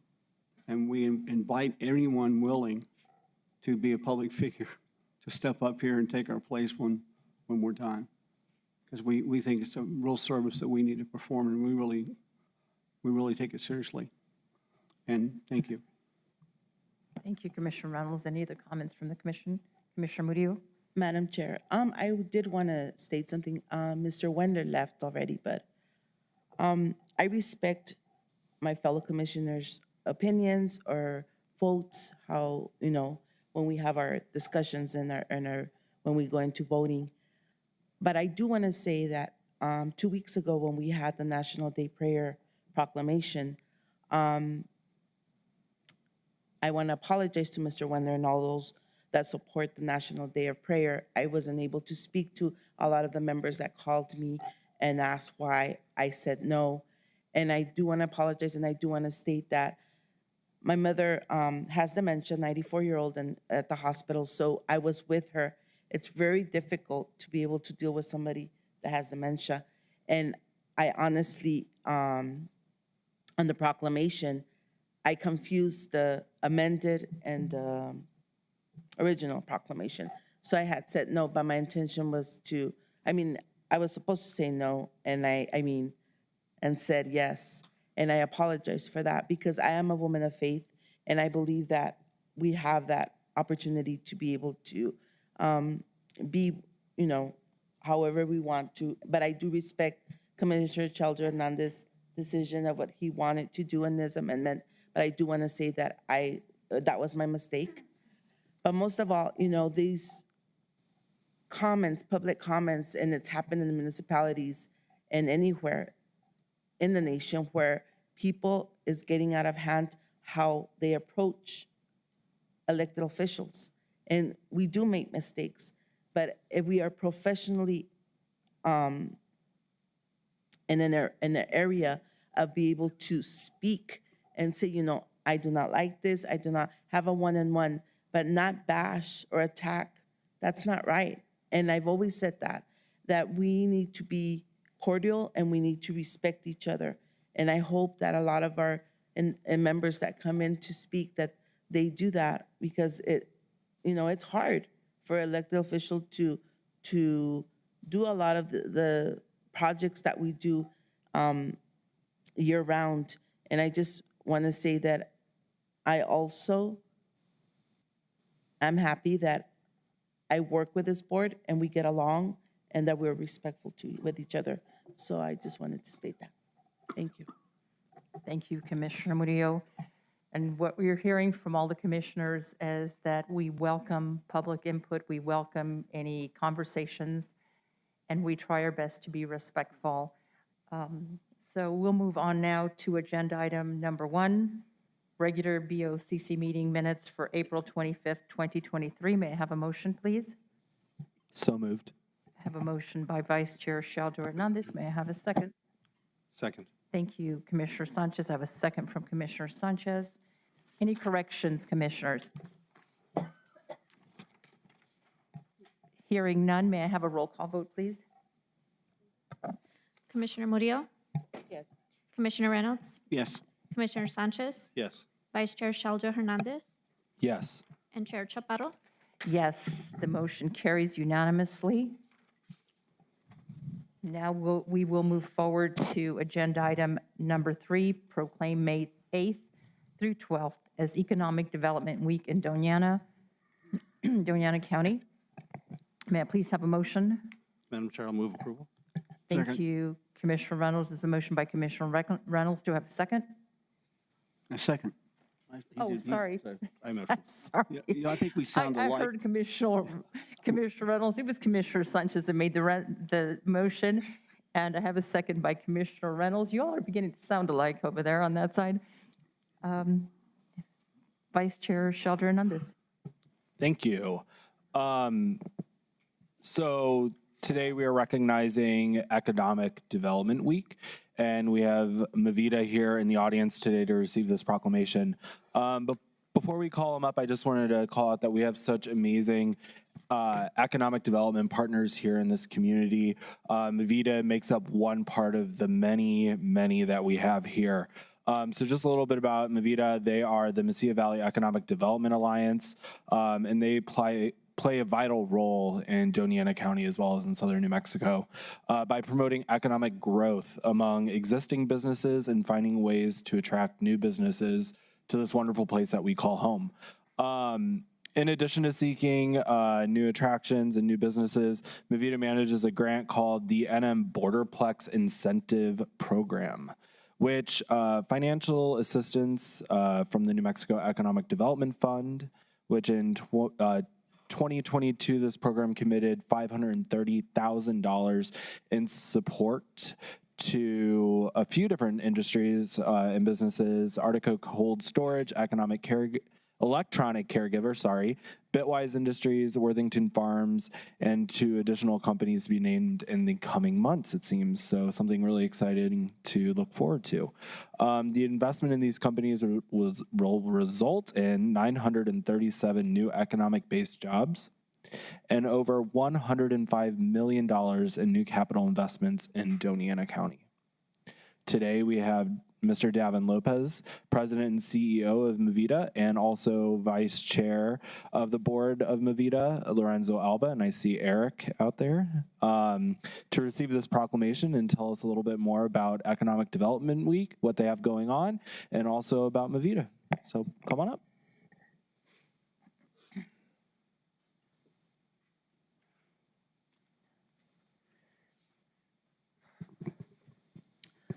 Madam Chair, Commissioners, and Commissioner Shelja Hernandez, thank you for that. I just want to recognize part of my board here. We have to my right is our chair, Christine Wright, and then of course Lorenzo Alba, our vice chair, was already mentioned, and Eric Montgomery from El Paso Electric are one of our board members. Thank you again for recognizing Movida as part of this proclamation. As the commissioner stated, however, there's a lot of groups and entities that are involved in economic development and job creation in the area. I mean, it really takes the county, not only the county and the leadership and vision of it, but also the many different departments around the county that really make this happen. You know, we go out and promote job creation. We scour, different industries, trying to convince them that they are making the right investment here in Doña Ana County. But everything from the time they make that decision to how they tap into some of the programs that are available, all the way to getting building permits, working with community development, it is a team effort. And it does also require the communities within Doña Ana County and working with the state as well. And really, it's a team sport. So I want to recognize everyone involved in economic development during Economic Development Week. I'd like to say, in the spirit of Economic Development Week, and Commissioner, you mentioned a couple of companies that we could not mention at that time. But as of this morning, those two companies were announced by the governor's office, and we welcome both Oro Onion and Louisiana Pepper Exchange to Doña Ana County. They will be both making over $20 million investments in new food processing facilities down in Santa Teresa. And between the two of them, they will be hiring more than 100 employees to the area. So, I mean, it just so happens that falls today, and then we think that's just relative and timely for Economic Development Week here in Doña Ana County. With that, I will turn it over to our chair, Christine Wright, to say a few words. Thank you, Mr. Lopez. Ms. Wright, good morning. Thank you, Davin. Good morning, Madam Chair and County Commissioners. I just want to thank you all for your investment in economic development. I realize that as stewards of public funds that you are very selective and careful in how the budget is allocated, and I just applaud you for your investment in economic development. We heard earlier in the meeting about high school students having internship opportunities, and many of us as parents in the community realize that we educate our children here, but many times as they earn their education, they are moving away because there aren't necessarily the jobs and opportunities that we would like to have for them. So your economic dollars, your investment in the community in bringing new businesses and new dollars and new jobs is vital to the growth of our community and to the families that, are residents in our communities. So thank you for doing that. We appreciate your support and your partnership in the work that we're doing.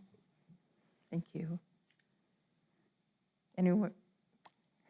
Mr. Alba, good morning. I do want to echo what Christine Wright, our board chair, said, and Davin as well. We appreciate the partnership.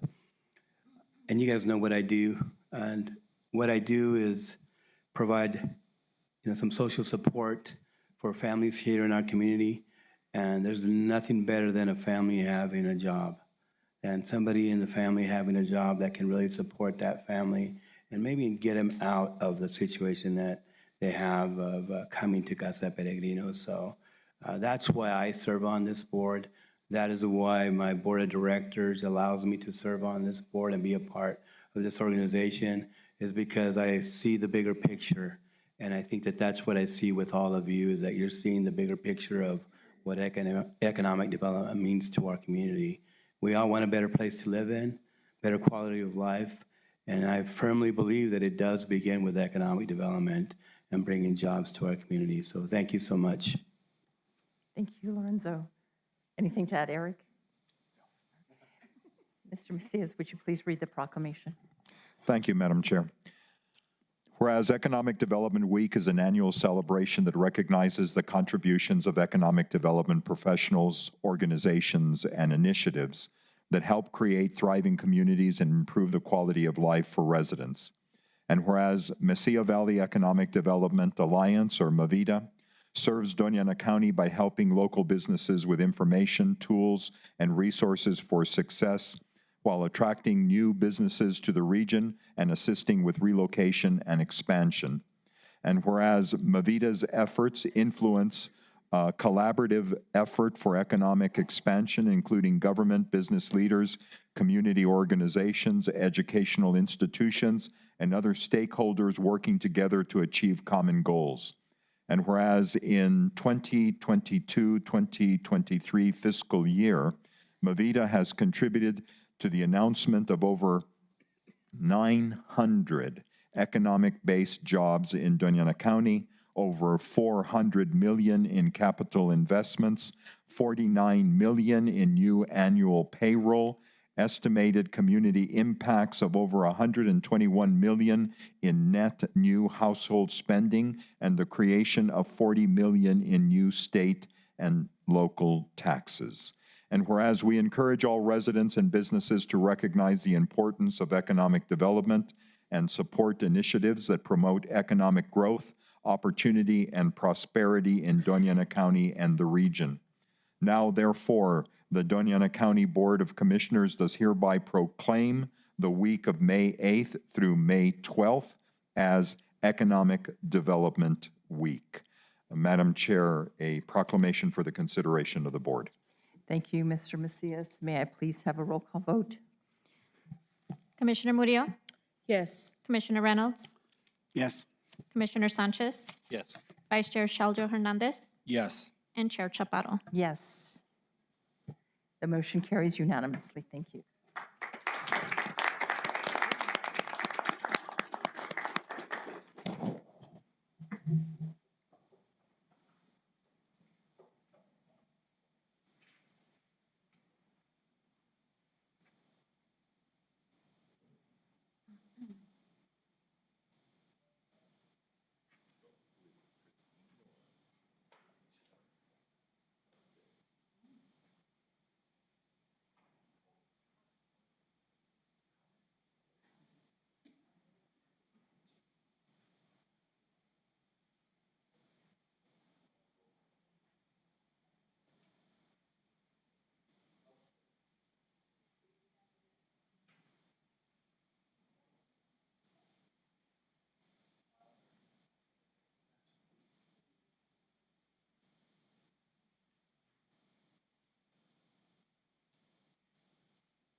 Thank you.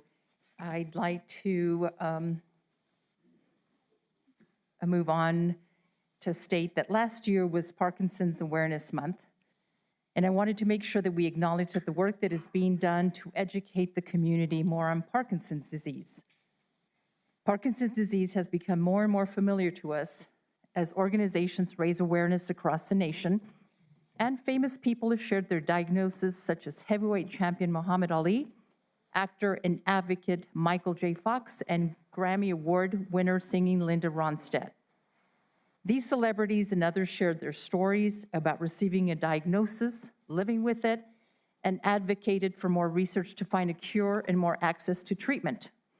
Annually, we recognize this awareness in support of our community's fight against Parkinson's disease, and for the groups who help patients and caretakers find resources, support, and medical care.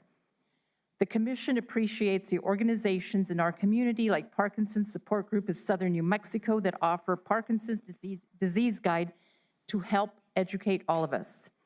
We also thank Mr. John Roberts, a board member of the Parkinson's Support Group of Southern New Mexico, who always reminds us of the critical need for us to support local efforts and remain aware of the fight that continues by those who are affected by the disease.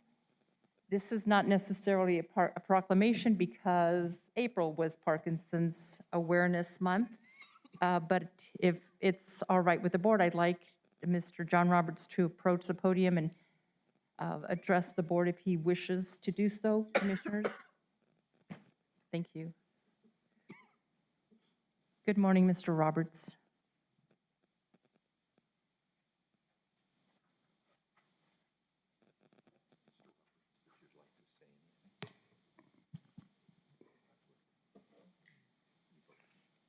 Okay. Well, good morning.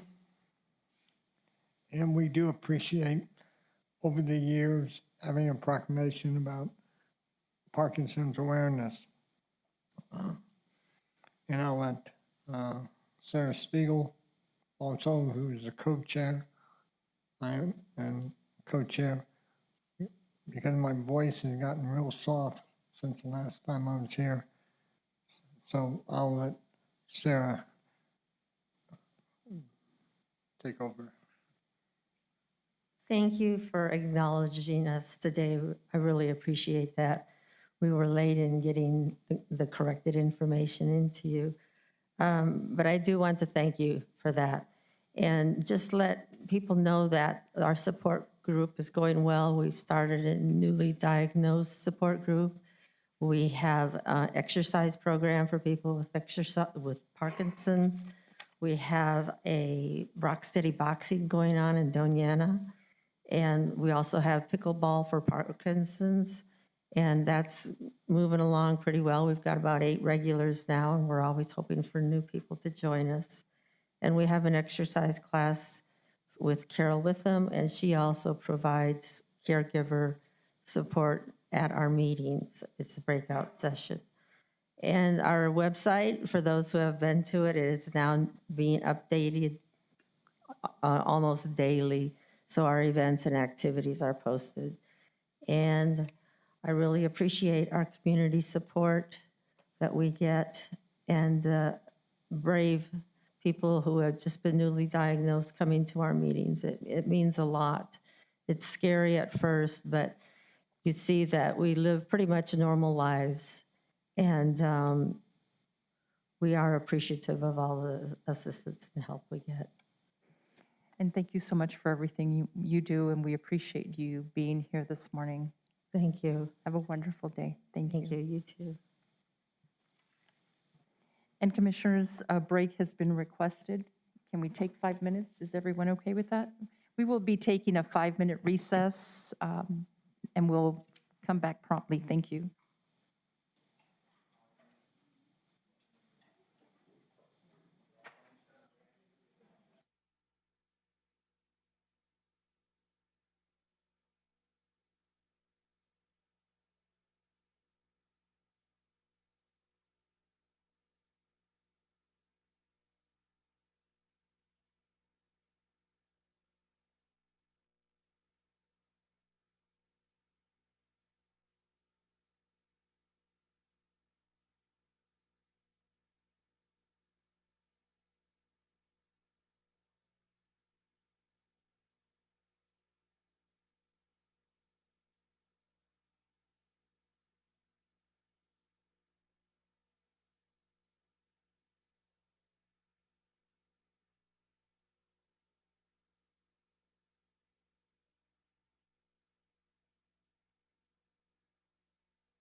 Calling the meeting back into order at 11 with 2 minutes.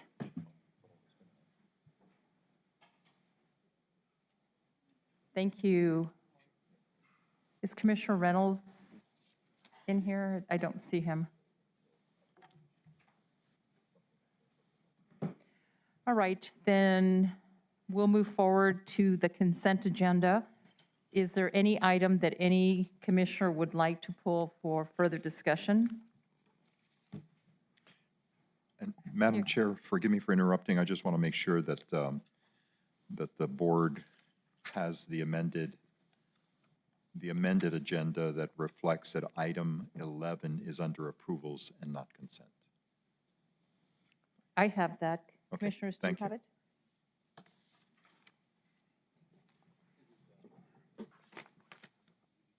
So that's going under approvals? No, this is the consent agenda. This is the. Item number 11 is under Yeah. approvals. Madam Chair, I'd like to move approval of items 4 through 10. Okay, and just for clarification, so item number 11 will now be moved under approvals, is that correct? Yes, so it wouldn't be part of the, a motion approving the consent agenda. I And- second. I'm sorry, before, I did not receive the amended agenda, and I don't believe that Commissioner Sheljo received the amended agenda either. I think the electronic version that was sent out. I received electronic, but I didn't receive hard copy. Okay, so I just want to make sure that it's clear, regardless of what you have in front of you right now or have seen, item number 11 on the agenda, although it was originally under the consent agenda, is under approvals. Okay, thank you. So 11 and 12 are under approvals. So the motion that Commissioner Sanchez has just made is appropriate, related to items 4 through 10. All right, I had a motion by Commissioner Sanchez And I seconded. to approve the consent agenda, items 4 through 10, and there was a second by Commissioner Murillo. Any discussion, commissioners? Thank you. May I have a roll call vote, please? Commissioner Murillo, Yes. Commissioner Reynolds, Yes. Commissioner Sanchez, Yes. Vice Chair Sheljo Hernandez, Yes. and Chair Chaparro. Yes, and the motion carries unanimously. One of the consent agenda has an ordinance number, 335-2023, and that was item number 10. What was that again, ma'am? 335-2023. Thank you. Thank you. We will now move forward with. Madam Chair, I have a question for Amanda. That's showing that it's a publication, so wouldn't we assign the ordinance number after it's actually voted on as the ordinance? This indicates it's just publication. Okay. Thank you, Mr. Gooden, for that clarification. That is correct. This is a publication of title and general summary of Louisiana Pepper Exchange LLC Economic Development Act LEDA project ordinance.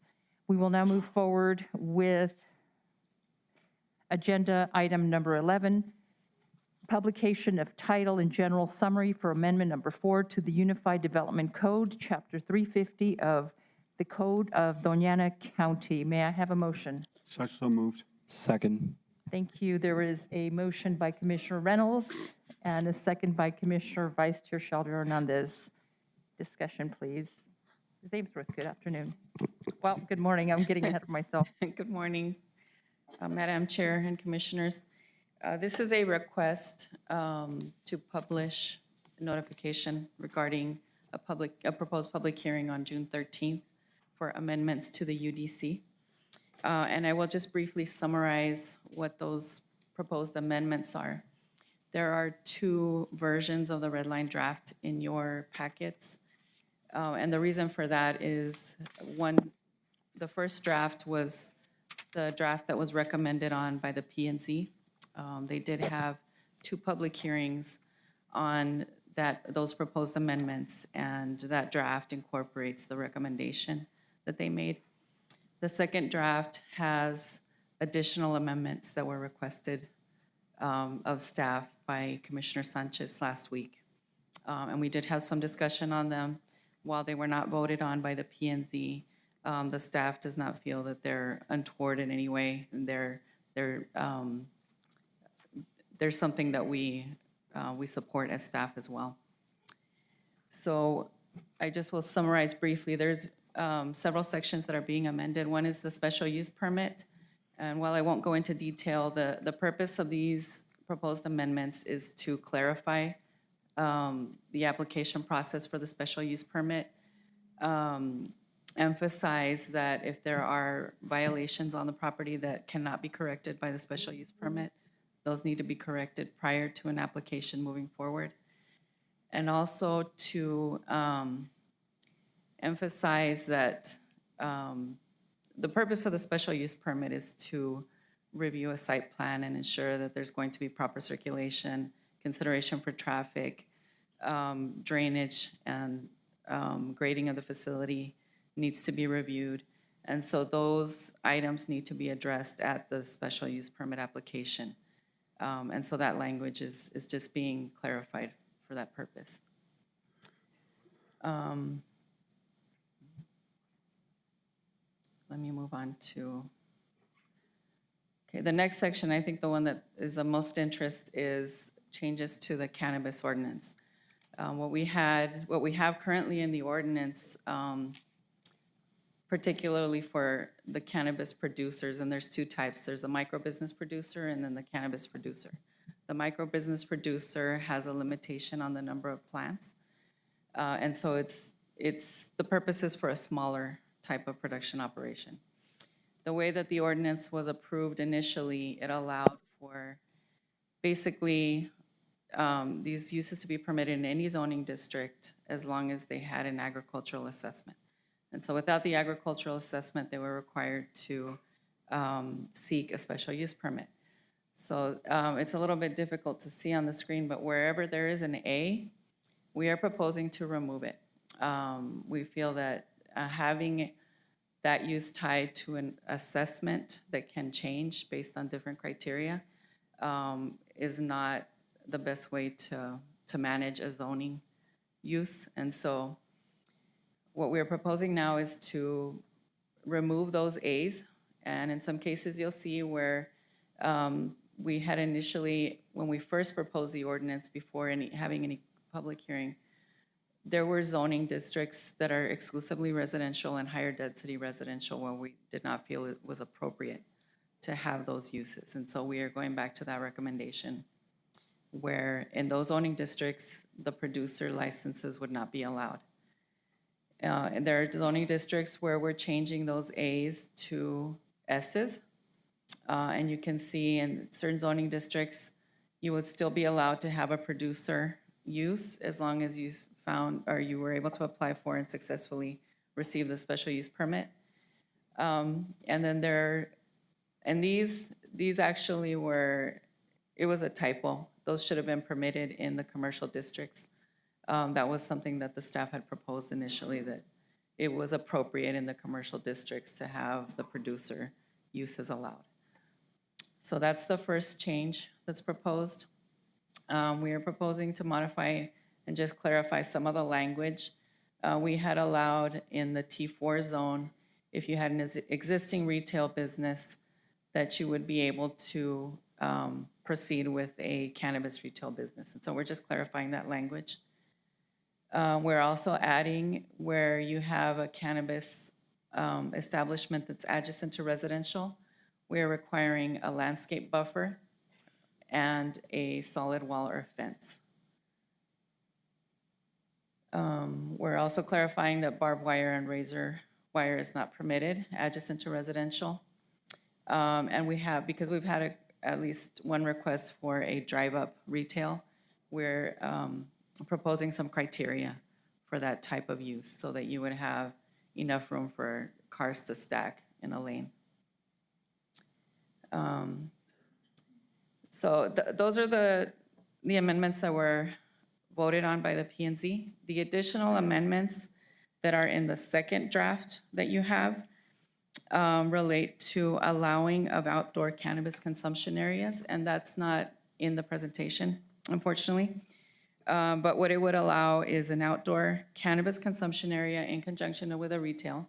The state allows consumption areas to be permitted wherever there's a retail facility, and currently will allow indoor only. The state does have some additional criteria for cannabis consumption areas if they're outdoor, including not allowing those products to be visible from the street and some additional barriers so that you can't see into that consumption area. What we would include, if it's permitted, is that the cannabis consumption area would not be located less than 30 feet from a public right-of-way. And then, of course, to be in compliance with any of the state regulations. The other change is that we currently have a requirement for 300 feet between establishments.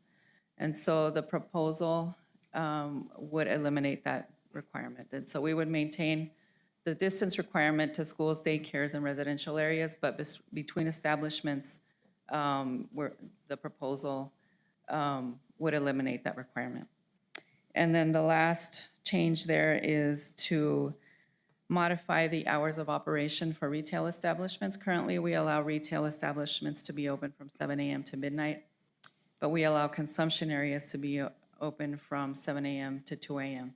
And so it makes sense because they're located in conjunction with each other to have those same hours of operation. So it would just change the retail to match the consumption area hours of operation, 7 to 2 a.m. And so those are the only changes that are in the second version of the draft. And so lastly, we added some, we basically are classifying community solar facilities as renewable energy facilities. That's a new use that the state has designated where they're providing some additional incentives for these larger community solar facilities. And so we've had a lot of requests for special use permit.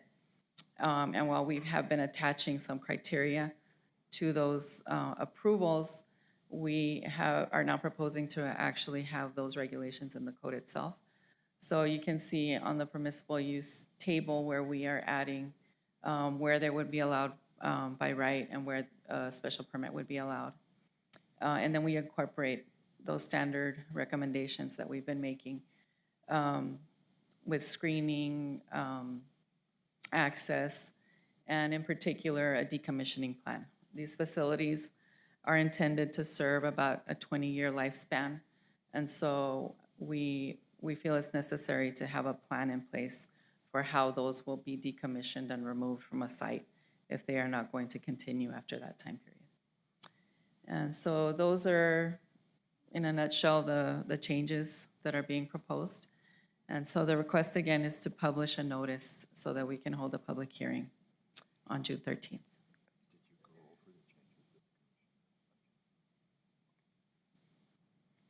Thank you, Ms. Ainsworth.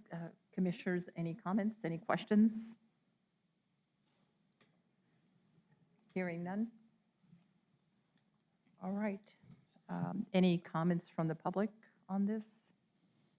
And this is, ladies and gentlemen, this is to publish only so that we can move forward to vote on this at a later date. Hearing none, may I have a roll call vote, please? Madam Chair, before we do a roll call, I would like to make a motion that we accept the proposed amendments that are in the packet. So there's currently two versions, and so I think we just need to make it clear, or I don't know the proper mechanics to which one we're going to accept. If the motion will accept those changes with a second, I just want to make sure that what we're going to publish is the one, or we're clear on what we're going to publish. Right. I believe that the motion is able to designate whichever the two versions the commission wishes to publish.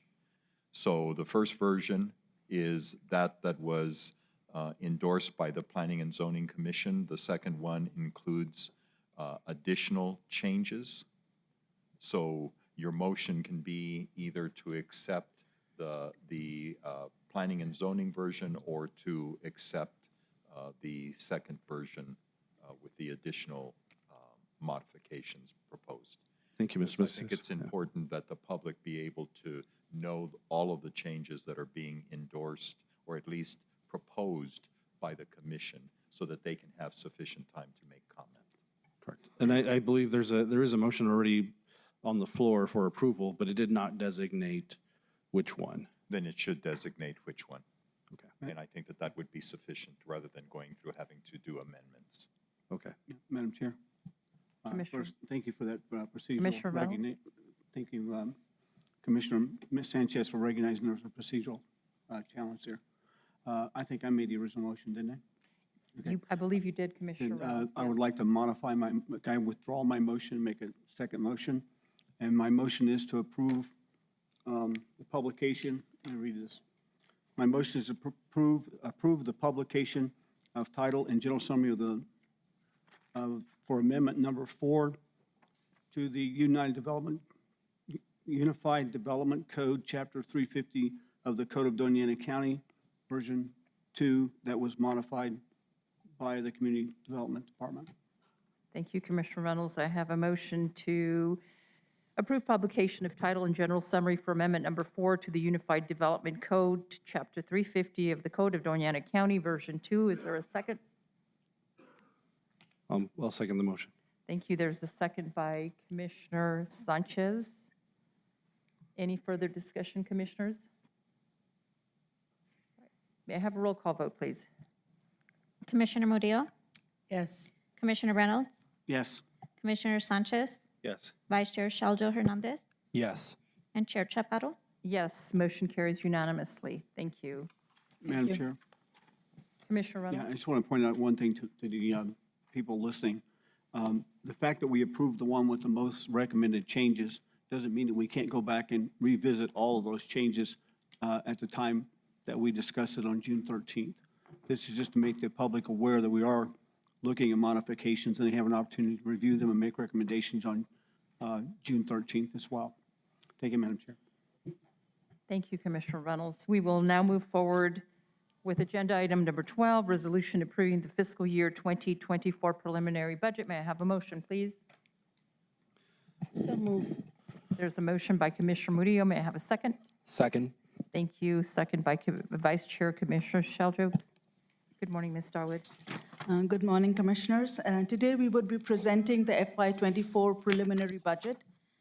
We had 2 prior work sessions. One was on March 14th and then on April 25th. So in this meeting, we would just be going over the changes from our last preliminary update. We would look at the overall revenues and expenditures. We would look at the big picture budget recap, recurring revenues versus recurring expenditures, and our submission deadlines to DFA. So the important changes from the prior presentation of April 25th is that we have adjusted our grants budgets to the finals amounts. It's 1.3 million increase in revenues. The grants are for HHS, Fire, Community Development, and JAG grant for DASO. We have also increased our expenditures by $1 million from 332 to 333 million. The increases here are in opioid settlement expenditure budget of 781,000. We have added 5,000 for flood. For BOCC temporary employees, we have increased our budget by 95,000. Film Las Cruces amount, 95,000, although we had included it in our last update, we got a confirmation from them that it would remain the same. For fire excise radios, we reduced it by 1.2 million because we have received a FEMA grant for 1.2 million for radios for fire. And then the grant adjustments of 1.3 million, we are increasing both revenues and expenditures. In addition to this, we also received $5 million from U.S. Department of the Treasury for Emergency Rental Assistance Program in April. That was included in our revenues on 425, and our total ERA funding now is $34.22 million. This slide shows county-wide revenues. It includes general fund as well as all the other funding sources. The GRT is expected to come in 3% higher than what we have received this year. The amount here also includes a pass-through, which are Spaceport and Medicaid Intercept. GRT equalization, we are expecting it to be close to 4 million. In the current fiscal year, FY23, the amount we received was 4.29 million. Property taxes are based on a formula where we use the prior calendar year's valuation and 3 years average collection rate. We are expecting a 5% increase over what was budgeted for FY23. Fees and service charge, the biggest items are detention center care of prisoner revenues. We also have utilities and franchise fee from El Paso Electric. We are expecting an 11% increase. Miscellaneous revenues include mainly the Local Assistance Tribal Consistency Fund, where we would be getting 4.7 million from US Treasury. And in addition to that, PILT amount is included here. We are expecting to receive 3.4 million. It comes in every year in June. The taxes here are the gas tax, flood tax, and cannabis tax, and we are expecting about 7% increase from what was budgeted for FY23. Penalty and interest, this is for late charges for wastewater funds and also for property. And we are expecting a slight decrease of about 3% based on the penalty and interest for this year. Investment income, we are expecting a significant increase based on recommendations from County Treasurer's Office. And we have increased our FY24 preliminary budget accordingly. State distributions include the fire, EMS, and law enforcement protection funds. For grants, it includes various projects, the estimated carryover amounts of our existing grants and new grants which were included in our budget. So overall, for FY23, we are expecting our revenues to be higher than what we had budgeted for this fiscal year in all the categories. Our fiscal year ends June 30th. In July, we would be presenting our final numbers to the board for approval of fourth quarter, which would show the actual revenues and expenditures for the entire fiscal year. Our next slide shows the highlights for our expenditures for FY24. The step increases account for $850,000. 6% pay increase for unrepresented employees is 1.6 million. We have reallocated 30 vacant positions and created 30 FTE new positions from unrestricted funding. We also have 3 part-time positions from unrestricted fundings, 5 from restricted, and 8 school resource officers. The next slide would also cover these positions again listed out. Under capital outlay from unrestricted funds, our total is 12.7 million, which includes 3.1 for carryover items, 4.5 million for fleet replacement, 3.4 for detention upgrades, and 1.7 for other capital items.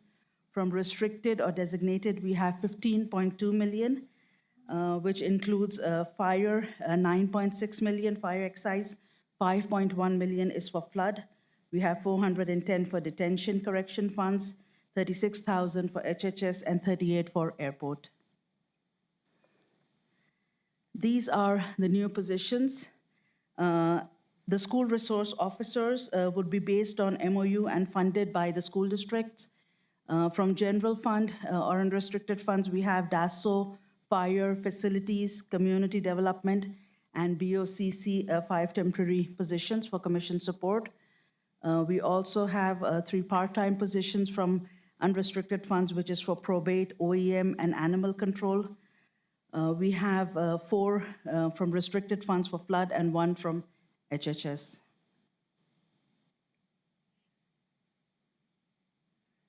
This slide shows the county-wide expenditure. Again, it includes general fund as well as all other sources of funding.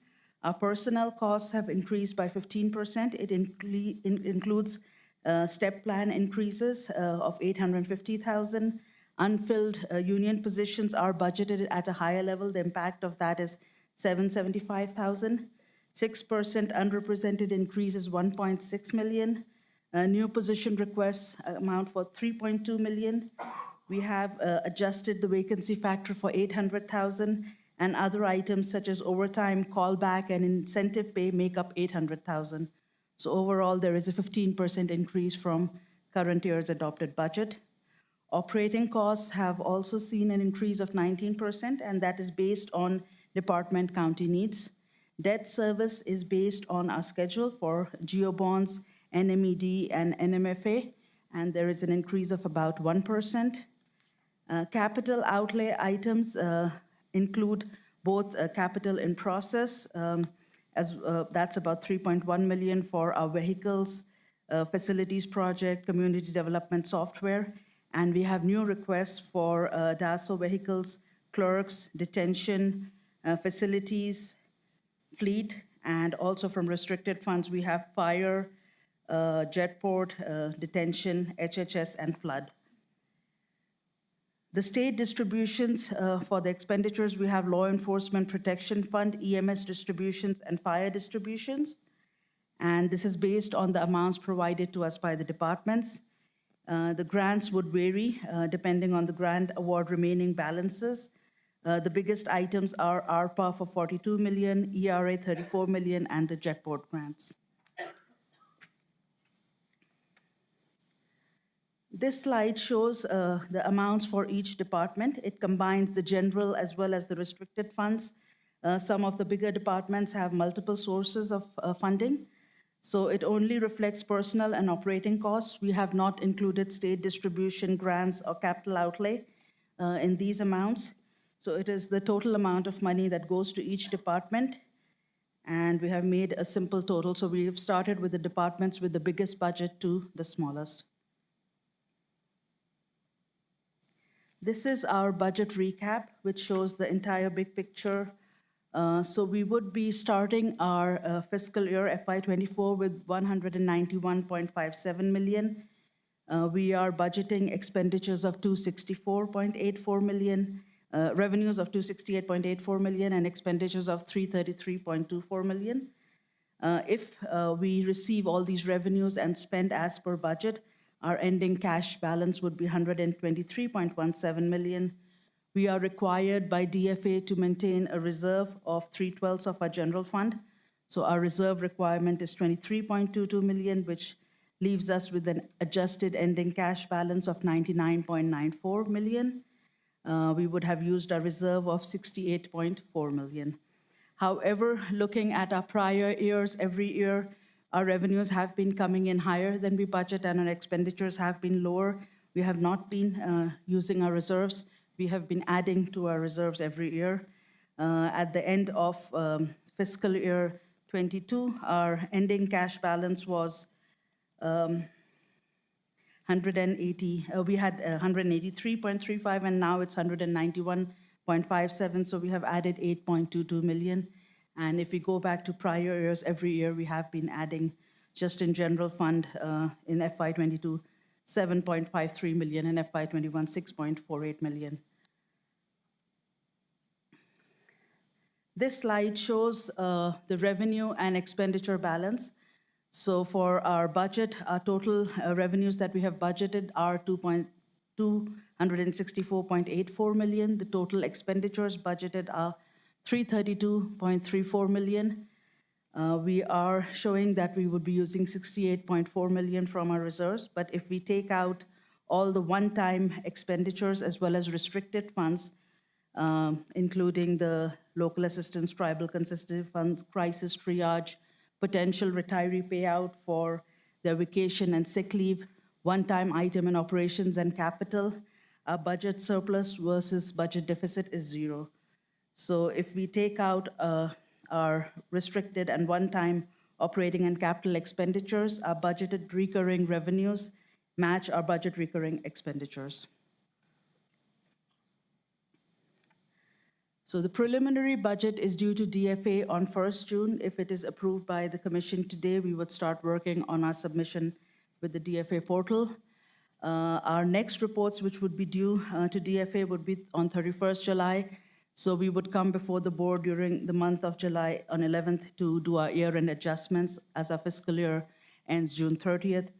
On July 25th, we would be bringing the fourth quarter report before the board, which will show all our actual revenues and expenditures for the fiscal year 23, and we would be presenting the final budget for FY24 to the board for their approval.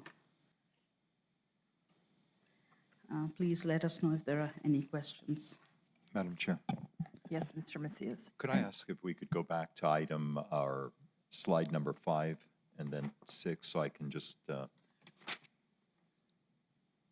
emphasize a few things to the commission? The capital outlay that is contained in this budget, I just want to make sure that the commission understands, because Ms. Dawood mentioned carryovers. Now, there really isn't, the only kind of carryovers that we ever do in the budget is related to capital, normally vehicles, that were already approved by the commission. However, because of delays in production, in ordering, unavailability of the vehicles, so that is the only part of a budget that is really allowed to be carried over unless they're in specific restricted funds. Everything else, so that it's clear again, that isn't spent at the end of the fiscal year reverts to our reserves. So again, we always need to be a little bit careful because DFA, the Department of Finance and Administration, every year sends us a letter basically telling us, be careful because you're dipping into your reserves at a notably higher rate. Again, most of those are, or nearly all of them, are one-time expenditures. But any kind of operational budgets, there aren't any. There's a tendency for some people to suggest that there can be carryovers, and there are not. If we could go on to item slide 6. These are the new positions, and I just want to make sure that it's clear that no matter that whatever we have, that everything here is basically a recommendation in terms of positions to be created. But as you see them here, very simple to look at every department that is receiving any new position. You are creating these specific positions. Once it leaves management's recommendations and it goes before the board approves, and that's the positions that are there. So in DASO, it will be 10 deputies. And actually, the reality is that you need to be a certified law enforcement officer to be a school resource officer. So that contains 18 law enforcement positions. And I think that you probably would agree, as you go out there into community meetings, there is more and more of a demand for there to be officers out in the field, out in the community. The 14 fire positions, obviously it is broken down, but the focus is on primarily those positions that can be out there in the field. The facilities, it's because we're spending an enormous amount of money related to plumbing and electrical related issues, so that it's far more cost effective and more timely response by creating these positions. You're aware of what we're trying to accomplish in community development. You're creating an economic development coordinator. That is the position that will be filled. Development technicians, plans examiners, because of the level of activity down in Santa Teresa, we're hoping to create a satellite office, work with the city of Sunland Park to perhaps create an office that services the entire southern part of the county. Probate, they need some additional assistance. Its fiscal impact is minuscule. The same for OEM, animal control as well. These are all part-time positions. The Flood Commission has the funding, and it believes because of the level of overall projects that those 4 project management positions are critical. Again, HHS, it comes out of a restricted fund because of the number of contracts and grants that are coming into that department. There is really a need for additional effective administration of those grants. The Board of County Commissioners has already given kind of direction for the commission to receive support. Again, it is a part-time, but that is how we would fill these positions, although some of you have indicated a willingness to work with some of our summer intern positions, and thank you for that, because I think it would be wonderful exposure for some of those students. But as you create this budget, you create those positions as they are specifically outlined in this particular exhibit. Thank you, Mr. Macias. Does any other commissioner have any questions or comments? Madam Chair. Commissioner Sanchez? For the, Mr. Macias, for the SROs, what's the timing on the agreements we would have with the school districts? Certainly the intent of certainly Gadsden, because I have not received a direct communication from either the Las Cruces Public Schools or the Hatch School District, but the intent would be for them to be available at the beginning of the new school year. I think the only concern I have, and I think it still goes to the funding of the SROs. I don't know, are we theoretically forecasting an MOA or revenues through an MOA to fund these positions, or how are we looking to fund the cost for these positions? Thank you. Commissioner Sanchez, there is no funding, no county general funds that are committed to those school resource positions at this time as being proposed. The funding would come from the school districts. I think that you've heard from certainly Superintendent Dempsey. Our discussions with them is that they will fully fund the entirety of the cost, including any vehicles that would be necessary for it. And we have already had discussions in terms of any Social Security benefits coverage as well, and any potential impact to our liability coverage, which I would assume would be relatively small because of the nature of the role that they would have already as law enforcement officers. So there could be some movement. So we already know that if there is an MOU that would be signed, that these positions would be fully funded through the school district. Thank you, Mr. Macias. I Again, think they're looking for 5. We added the other 3 because of if there's any other potential for either of the other school districts to request, it would be a very limited number. The best that rumors tell me is that it would be 1 apiece. We're just putting in there in case there's any additional opportunity to hire people into these positions. Thank you, Mr. Macias. I think it's just, I guess more than, well, I think I would support SROs. I think my only concern at the moment is more the mechanics of us including them on the budget without a agreement in place, without knowing the exact number of the amount of funding that would come in. And so I think that's kind of where I'm at. I think that's the only concern I have with what's before us at the moment. Well, we certainly know that 5 of them have been requested by the Gadsden School District. So again, it is helpful to be able to identify positions on the budget. That way we can, in good faith, start having discussions related to the school districts. And I think that it sends a clear message to everyone, including the public, the commitment and support that this board would have for the creation of school resource officers.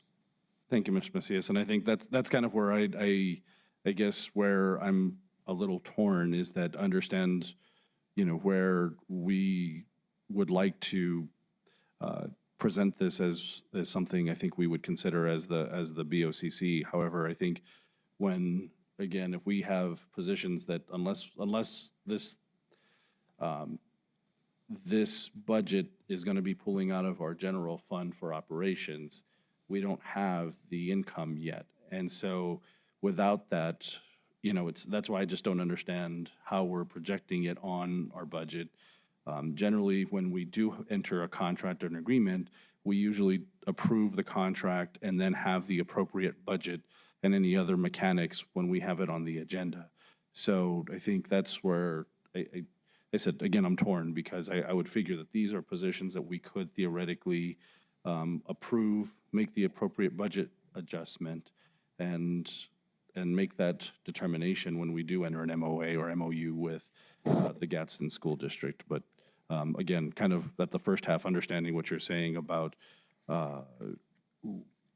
where, in terms of the public, given that, we continue to see what we do with public safety, it's just how we address that. So thank you, Madam Chair. And again, forgive me for, Madam Chair, for belaboring the point to Commissioner Sanchez, because he certainly brings up some valid points. The perspective of management is that the commission has to clearly state a position and willingness to proceed. Because I think certainly the Gadsden School District needs to see that, needs to know that this commission supports the effort and is promoting the effort and is clearly communicating the desire to have these positions filled. Thank you, Mr. Macias. Any other comments from the commissioners? Madam Chair? Commissioner Reynolds? Thank you. I agree with Mr. Macias and also Commissioner Sanchez that having this on the budget for money we don't have, positions we won't manage, and an MOU that may or may not exist is actually getting our cart before the horse. And I think it should be pulled from the budget simply because it's not our money. It doesn't affect our budget. And we're talking about things that are in our budget right now. So once we have an agreement, which it sounds like most parties want to agree to, and the money is promised and available, I think then we consider it a budget item and add it to the budget at that time. I think we are way ahead of ourselves on this, and we need to table that part of it, take it off the budget until we are much farther down the road, because the school year is still 3-4 months away. And I think it's just premature. So I agree with Commissioner Sanchez. Thank you, Commissioner Reynolds. Mr. Macias? Madam Chair, this budget doesn't even begin until the 1st of July. And there has to be real communication, because I want to make sure that these are school resource officers, but they're certified law enforcement officers in the Sheriff's Department. So of course they're managed and overseen by the Sheriff's Office. So I want to make sure that that's clear. But if we have any hope of trying to meet the timeline of school beginning in August, because remember, you create a budget, but you create it for a full 12-month period. So having those positions and knowing that they're there really, to me, energizes the ability to ultimately enter into a MOU with the Gadsden School District. Thank you. Mr. Macias, any other comments from any of the commissioners? Madam Chair. Commissioner Well, Murillo? Well, that's the whole purpose of having that budget calendar. I know that you place for DFA to know what we're bringing to the table. By the end, if we don't have that MOU in place, then you remove it for your final. I mean, if it's not going to work out or whatever. I mean, that's usually with the budget calendar. That's you start and you place all the stuff at the end. That's why we have the June 1st budget meeting. We have a July 11th, July 25th, and for the final budget. So we have time there to be able to coordinate with the school district, Gadsden School District, in order for us to do the MOU. So bringing this, DFA has some type of information on our budget plan, why we're moving forward with this. And from there, I know Mr. Dempsey will have that budget, that MOU drafted to bring it to the board. Thank you, Commissioner Murillo. Any other discussion, questions, commissioners? Madam Chair. Commissioner Reynolds? Yeah, I mean, just like we can have it now and decide on it in July, we can put it on in July when we have an agreement. I mean, it's really, it's not necessary to move on anything in the budget right now because we have no money, we have no positions, we have no MOU. We really, we're really way ahead on this thing, and I think that this is actually not even appropriate to discuss this as a budget item until we get more information and more specific data, contracts available. I mean, I wouldn't say, look, let's double the number of people we're going to hire, as interns for the county commissioners. Let's put it on there, even though we're not going to budget it and we're not going to have no money for it, but let's go ahead and put it in the budget anyway, just because I'd like to have them in 5 months. This is not the way we should be running the business. The budget is budgeting items we know about that we're responsible for the upcoming year. To put something on there that we have zero control over and have no contract for and no funding for, I think is inappropriate. And so I would actually like to have this removed from the budget totally. And if I have to make a motion, I'm happy to do it. Matter of fact, I'll make a motion to take the 8 resource officers off the budget right now. I have a motion to remove the 8 resource officers off of the budget by Commissioner Reynolds. Is there a second? I'll second the motion. I have a second by Commissioner Sanchez to remove the school resource officers from the budget. Discussion, commissioners. Madam Chair? Commissioner Sanchez. I think I still go back to, well, I think I'm on the fence, and the only reason the reason I second it is because I just want to have I know we've already had several discussions, but I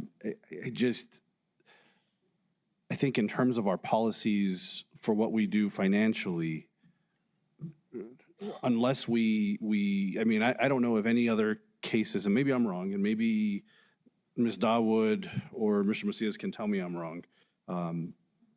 But in cases where we apply for grants, do we project that in our revenues for the year?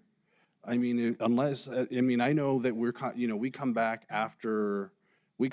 after legislative session or after awards of grants, and I see them on our usually consent agenda, but we accept the monies then, and then we make the budget adjustment, which is again why I say, like I said, I think maybe I'm more tied up around the policy and the mechanics of this, not so much the topic, because I feel like in this day and age, and I know, Sheriff, I know what I've heard your comments on it before, and I think, from where I sit, I feel like we need to do whatever we can. I know that's just how I feel about the situation, but I think where I'm tied up about is the mechanics of this. And so I feel like we just need to remain consistent in how we manage our finances and the mechanics of it. Madam Chair, just let me note for the record that you technically don't have the money for all these positions anyway. Remember that we give you an estimate of income that will be generated during the course of the 12 months. So technically today, as you approve this budget, you don't have all of the money to support this budget. It's based on estimates, money to come, money that we will receive through gross receipts taxes, through property taxes, through that infusion. So all of this budget is always based on not necessarily having the money today, but basically being able to generate the revenues during the course of the next fiscal year. So I understand the argument, but almost that argument may be made for all of these positions, and that we should wait to fill these positions as we know that we have received the additional revenue that's necessary to fund them. But we don't operate in that fashion because we're giving relatively, I think, conservative estimates in terms of the money that will come in, and eventually there will be the money there to pay for these positions. Thank you, Mr. Macias. But do we not have a method in which we utilize previous GRTs to help project what our GRT is for the next year? And the reason I say that is because there is a method in which you're utilizing that's acceptable to DFA, in which we're projecting our revenues through GRT for the year. So it's not a shot in the dark. It's a standard accounting practice that we are using to get to that level of revenues to calculate for the next year. And again, I think there's other items that go into that consideration, which I know it's something you've advised of the board, is a concern of trying to ensure that we are aware that there could be a recession in the near future, and so we don't want to be too aggressive in spending down reserves. So, like I said, I know I know it's not quite looking at a crystal ball, because there's a method in general accounting practices that are accepted and that we do. But I think in a case like this is one of those cases where, unless we know for sure we have an agreement, they said this is GRT is calculated one way, but an agreement coming from another organization, unless we have that in place, I don't think we project those in those ways until we have that in hand. And then once we do, again, when it comes to the BOCC, we approve the agreement and then make any necessary budget adjustments. So, Madam Chair. Thank you, Commissioner Sanchez. Commissioner Reynolds? Yeah, I think Mr. Macias, I appreciate his perspective on this is just a budget. I think we're actually talking about apples and oranges. Commissioner Sanchez has actually put it very eloquently in stating that we have a process that's required by the Department of Finance and the state statutes on how we do the budget. But the budget for monies that we don't have from another organization that is not committed yet to give us the monies, and no previous resource that we've actually collected monies from, I think, again, we're moving a little bit too quickly to create positions.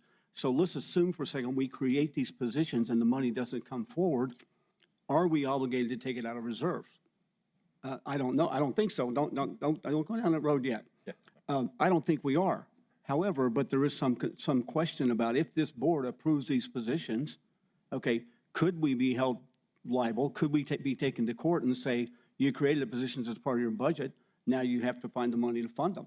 I mean, I don't really know, but even though it's ground that I don't really want to tread on until we get a contract. Show me an MOU that works, and then I think we put it back in the budget. It shouldn't be that big a deal. But thank you, Madam Chair. Thank you, Commissioner Reynolds. Mr. Macias?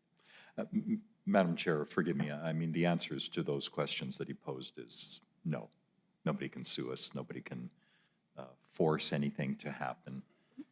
These positions, but again, let me make it maybe as simple as possible. You communicate a lot of intent into the community in terms of what the wishes of the commission are when you do almost all aspects of this budget. Are you communicating effectively that there's a need for more firefighters? Are you communicating the need for more deputies into the community? This is an instrument that you can use to communicate the intent. If you don't feel that you want to do it at this point, well, that again is what you can do in terms of making modifications to what's being proposed.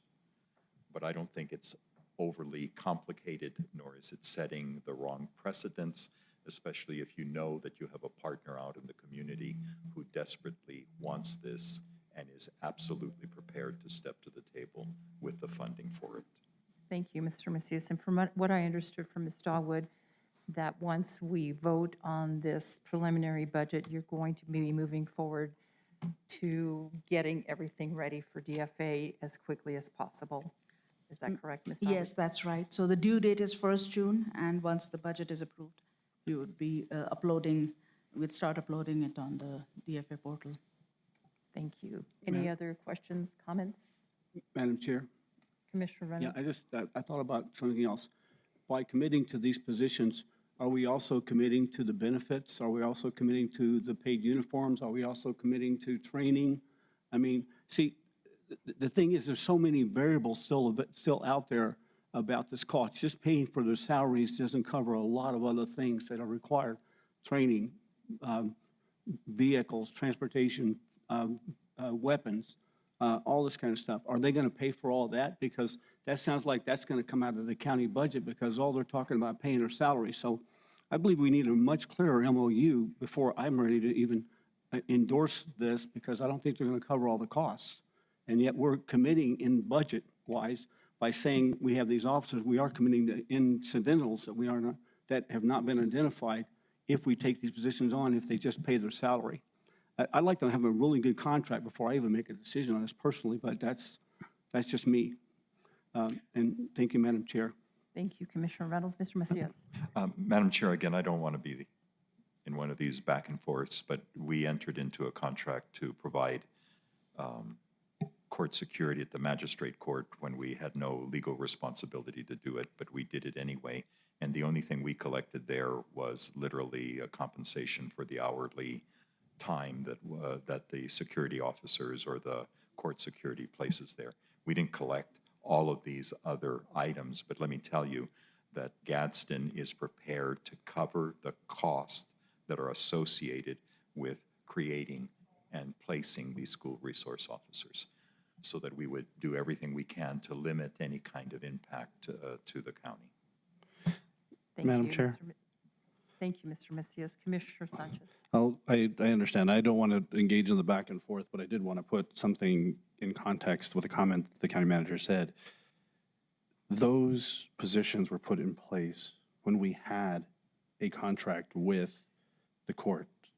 So this was not budgeted. It wasn't anything that, it was brought to the commission and approved after we agreed to enter a contract with the courts.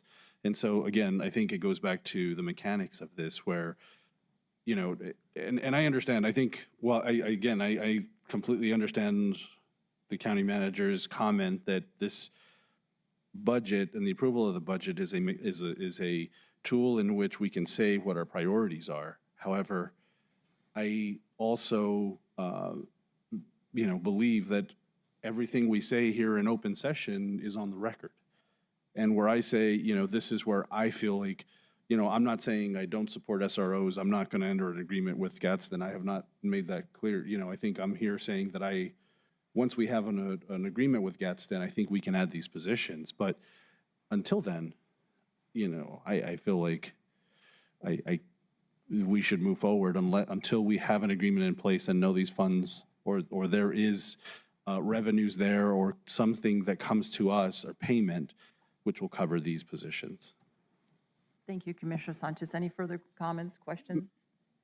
Madam Chair, Commissioner Reynolds. I call the question. Thank you.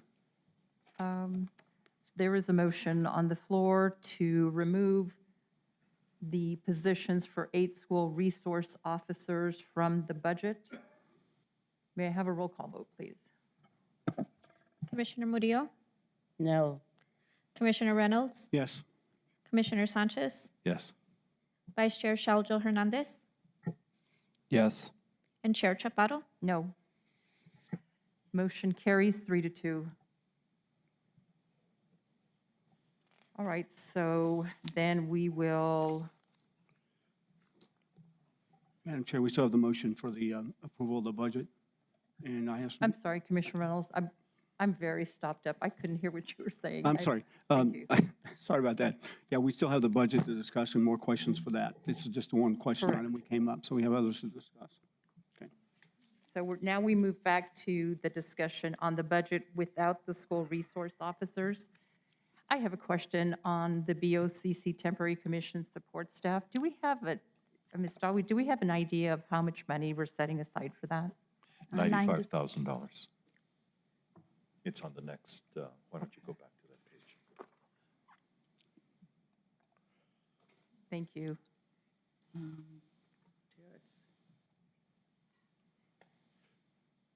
Commissioners, any other questions regarding the budget? Comments? It's on this Commissioner slide, Reynolds? Madam Chair, on page 3 of the slides. The BOCC temporary employees, $95,000. Found it, thank you. Any other questions or comments, commissioners? Yes, ma'am. Thank you, Madam Commissioner Chair. Reynolds, yes. Yes, on slide number 7, I noticed that the budgeted personnel costs for last year were actually $74,386,355. I just ran some really quick numbers just for my own edification. If it's assumed that of the $74 million that we actually allocated, we didn't hire 30 people. And I made an assumption here that the average salary for employees of the county about $30 an hour. But if we didn't hire those for the first, say, 10 weeks, and it was 30 people, and that represents about 12,000 hours, which means that we roughly had $360,000 of budgeted for personnel that we didn't spend. And I'm kind of wondering where that money went, number one. But I also assumed, and I know there's several other positions that didn't get filled, let's assume that they didn't get filled for the whole year, the 30 positions. And you assume that these 30 people made $30 an hour, and that represents basically over 52 weeks, not hiring them $1,872,000 that we didn't use out of that budget. So what do we do with that budget? Where does it go for for last year? Does it just all go to the general fund? Or because I know we had several positions that didn't get filled for the whole year, but yet they were funded. So my concern is that we keep doing that. How does this money get used, or does it just lay there and then we put it in reserve? As you said, it has to go in reserve at the end of the year. So if we don't fill those positions, does that go in the reserve? So we do incorporate a vacancy factor as well, because we do anticipate that some positions would stay vacant for some part of the year. So in this budget also for FY24, the total vacancy factor adjustment is $800,000. And if there is funding remaining in personnel costs, there is a possibility of doing an IBR to move it if the department needs with approval from the county manager, and there are certain thresholds. But yes, they can move if there is money left due to vacancies for anything else that they need in their budget. Can we get like a presentation of where all this money went during the year? Because I know it's been an IBR, I think it is. Can we actually find out where this money went that wasn't used for the 170 positions that I think were vacant all year that were funded? I'd like to see that kind of detail so we understand where this money actually goes. Anyway, that's just one question. I have another question or two.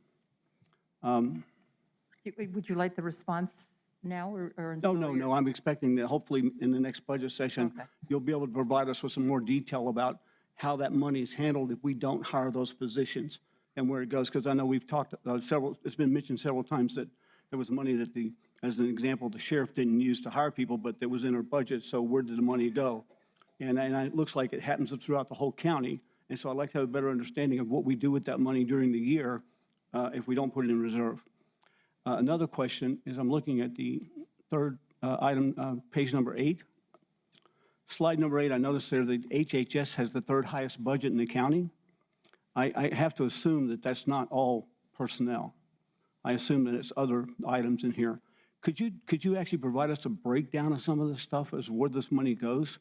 Like, since they're the third highest, they don't do the things that I think are state statute mandate all the time, like the fire and detention, which I understand, and DASO.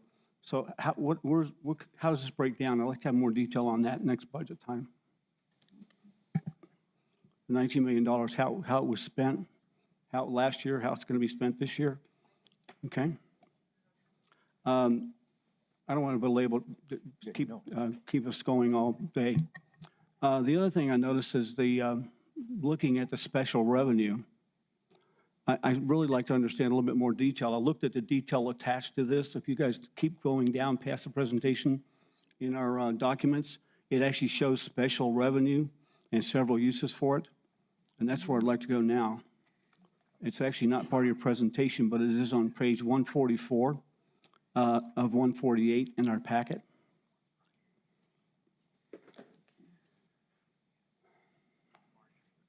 So special revenues consist of restricted by legislation, contract, or grant.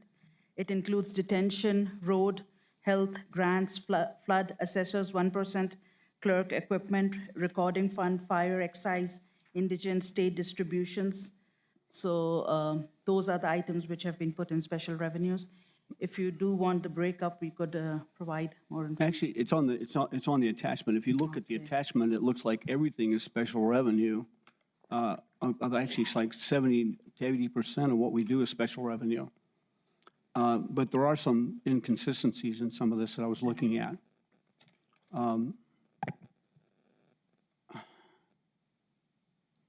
Okay, one of the inconsistencies is the numbers at the top don't match the numbers on the bottom.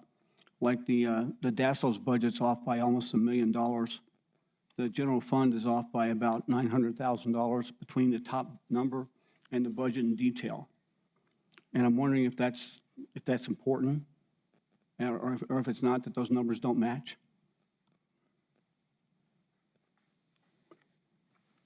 Madam Chair, Commissioner Reynolds, Lucio Luttrell, Budget Officer. What document are you exactly looking at? Is it the budget recapitulation? Yes, as part of the package, yes. I'm Okay. looking at the budget. Can you indicate a page number, Commissioner Reynolds? Because I don't believe we're all following along. I was looking at page 144 of 148, is that correct? Actually, 144 to 148, yes, ma'am. With the title that states Doña Ana County Fiscal Year 2023 Budget Recapitulation. So you have columns A, B, C, D. Yes, but we're not sure what he's comparing numbers to, or Okay, what he's well, looking at. If you look at, okay, I have it in my notes here, just a minute. I'll bring them back up, okay? Okay, if you go back to page 7, the general fund is actually states that it's $89,810,000. If you look here, under the general fund, it actually starts with $49,401,427. So that's a difference of like 40 million. So what I did is I went ahead and added up all the items listed in the detail here for the general fund monies. And it turns out that the money that you state on page 7 is $89,810,000. The money listed here with all of them added up and summarized is $89,901,000, which represents a difference of about $109,000. Okay? And I'm wondering why, is there something not on this list, or am I missing something? Madam Chair, Commissioner Reynolds, so this slide you're looking at is county-wide expenditures. So this includes our general fund, special revenue, debt service. So it includes all those funds on this slide. The general fund listed at the top is not the general fund listed in the detail? Because all the items I added up were just the general fund items. So, okay, so are we looking at slide 7 here? Is that 85,910 what you're looking at? Correct. Okay, so that 85,910,000 includes detention center, which is a special revenue fund. It includes utility departments, which are our business type funds. And so that is not solely general fund. But it's also broken out below, though, as the detention center being part of the general fund, the DASSO being general fund. Everything I added up on the detail of the recapitulation did say general fund and summed all those up together, which I think would match the number on page 7, but they don't. So the number that will match, if you look at the recapitulation, it is page 4 of the recapitulation. There is the summarization by DFA fund type. Yes. If you look at the total budgeted fund expenditures, which is 333 million, that will match the total on this slide. So the recapitulation is really a display of all the funds that the county has. And it starts from our general fund, which is Fund 10001. It goes all the way down to our fleet fund. And if you'll see, the third column is DFA fund type. So each of our funds has a DFA fund type, which is either general fund, special revenue, enterprise, debt service, and those all roll up into the recap that you will see right here. Shouldn't the numbers in the detail match the presentation? Because another item like detention center fund, okay, specifically on page 8 says it's $34,318,000 and some change. Well, on page 4 of the recapitulation, it says it's $37 million, $37,965,000. That's a $3 million difference between one item saying the detention center is this and another one saying the detention center is $3 million more. If we're responsible, if we're as a board are responsible for the accuracy and submission of the data that we're providing in the budget, shouldn't those numbers match? And so the discrepancy is this slide only shows department operations. So that is salary and benefits and operating costs. This doesn't include capital outlay. That is your discrepancy. Okay, looking at the budget here, The I see budget expenditures, I don't see a line for capital outlay on the detail either. So where's that at in the capital? So the recapitulation report shows total expenditures. Yeah, it doesn't show capital. So how do I know it's capital? So it's total, so capital is within there. So it's salary and benefits, operating, and capital. Make up that total number you are seeing on the budget recapitulation. Okay, I think, you know what? I think I said something like 3 months ago, that we should have an education on how all this stuff goes together. And I still don't think we have it. I think we need a special session to help us really go through this, because I don't want to take any more time on this board today. But these numbers, as far as I can see, they don't make sense where they all come from. I'm looking at your general fund, your special fund, your enterprise fund, the internal, all these things going on here. And none of this, hardly any of these numbers add up to be what they are in one part of the presentation to what they are in the recapitulation. And so I would personally need some sort of tutorial on this. And I think it might be beneficial for all of us since we're responsible for the budget. But that's all. Thank you, Thank you, Madam Commissioner Chair. Reynolds. I'll stop there. No, and if I may, I know that I was having questions regarding the budget myself, Commissioner, but I did sit down with Lucio for a couple of hours at least, maybe an hour and a half, maybe a little bit more, and went over the things that I wasn't understanding. I know that Commissioner Sheljo Hernandez did as well. I don't know if the other commissioners, but I know that they would be more than happy to sit and answer any questions that you have, because, at times there's just so many numbers coming at us that we just need further clarification. So I'd like to thank Lucio for sitting down with me, 2 weeks ago, 3 weeks ago, and just going through the questions that I had on the budget and where the numbers were coming from. So maybe Chair, taking advantage of that would be, I'm sure that they'll set aside time for you. Madam Just Chair, give them a time and a date. I think it's a great idea, but I think the whole board seems to need to be able to do that. So having a work session where we get educated on it might actually be the most efficient way to do it. That's all I'm saying. Yeah. Thank you, Commissioner Reynolds. Any other questions or comment? Mr. Macias? No, Madam Chair, I may be wrong, but I thought our budget people had sat down with Commissioner Reynolds and gone through the tutorial that he's basically describing. That is my understanding, and we've been here already twice with this budget, basically making the representation. Again, it may be part of my fault if you're looking at items on page 8, because I had asked the budget office to just give a very quick overall sense for the commission to understand the size of the different departments' budgets. But this particular page isn't the entirety of each budget. It is merely to give you a sense, almost a cheat sheet, in terms of knowing where the larger departments are with their budget, basically taking it down to the smaller budget. But if you look at all of these documents, the specific document itself, I don't think that there's any kind of conflict or lack of information that's being presented. Madam Chair? Commissioner Yeah, Reynolds? sorry. Mr. Macias, yes. At a high level, summary level, the recapitulation is sufficient. However, there's some detail behind some of these budgets that I think are, in my opinion, are relevant that we don't get, like I said, about the Health and Human Services, where if there's the third largestly funded organization in the county, how does that money get distributed? Where does it come from? How does it get distributed? I just a little better understanding about that at a department level.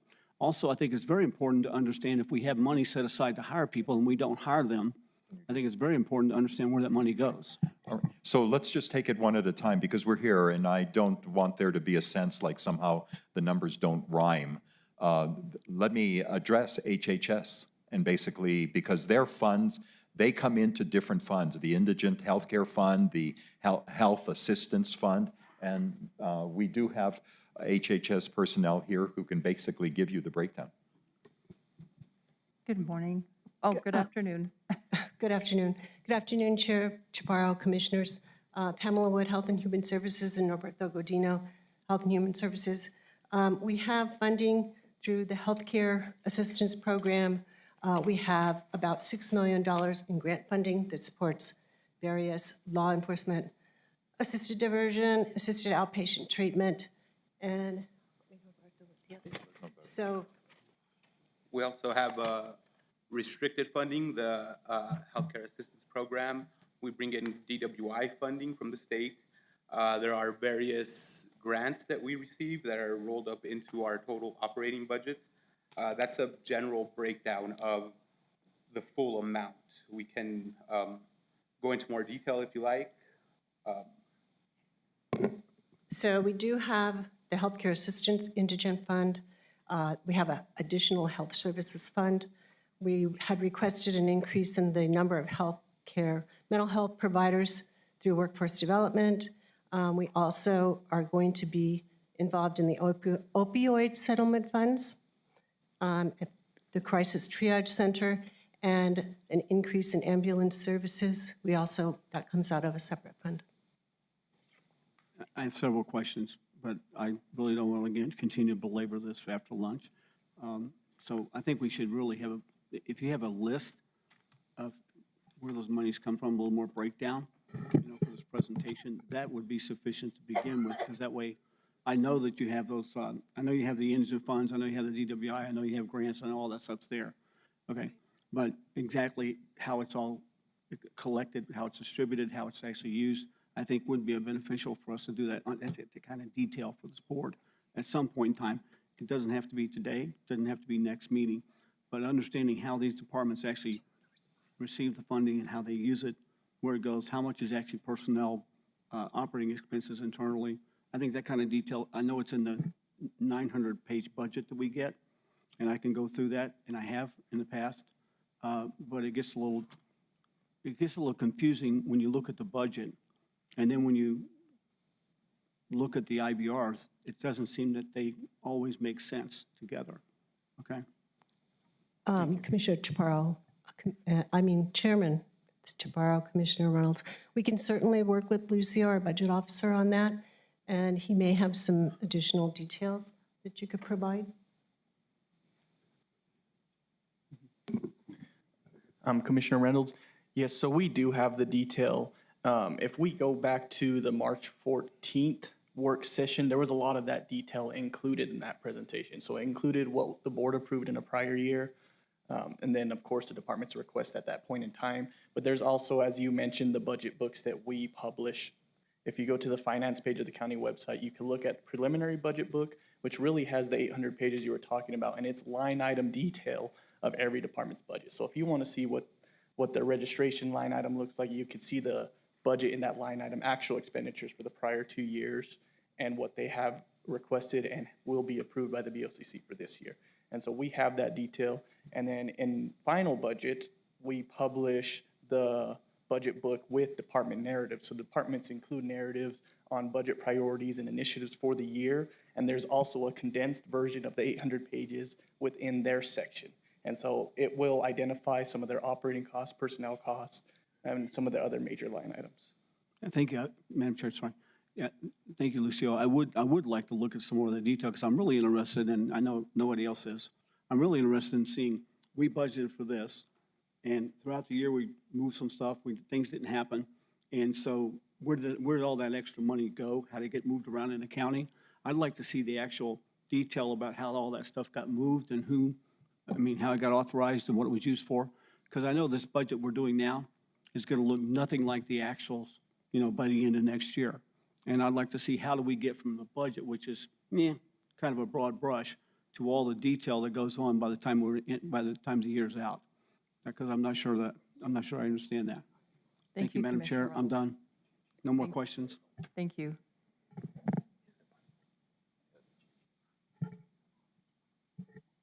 Has something to do with my accounting background. Sorry. Thank you. Thank you. Any other questions or comments, commissioners? Madam Chair, I do have a question. And I think it's unfortunately about the amendment that we put forth to remove the SROs from the budget.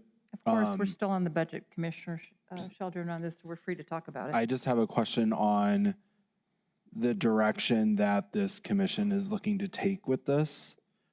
So we took it out of the budget. It's gone. Do we want to pursue this MOU to do a budget adjustment, or where are we on this? Because I feel like we need to give direction as to, is this gone, or are we bringing this back? Are we going to entertain this later? Where are we at on this? And I would love to get the feeling of the commission to see where we're at, because I'm a little confused as to, because I hear a lot of questions about the process. Are we going to be pursuing this process, or are we dropping this? And I believe that I'm a little confused as to where we are. Thank you, Vice Chair Sheljo Hernandez. From what I understood, and I'm recapping, and so commissioners feel free to jump in, but the motion passed that the school resource officers be removed from the budget.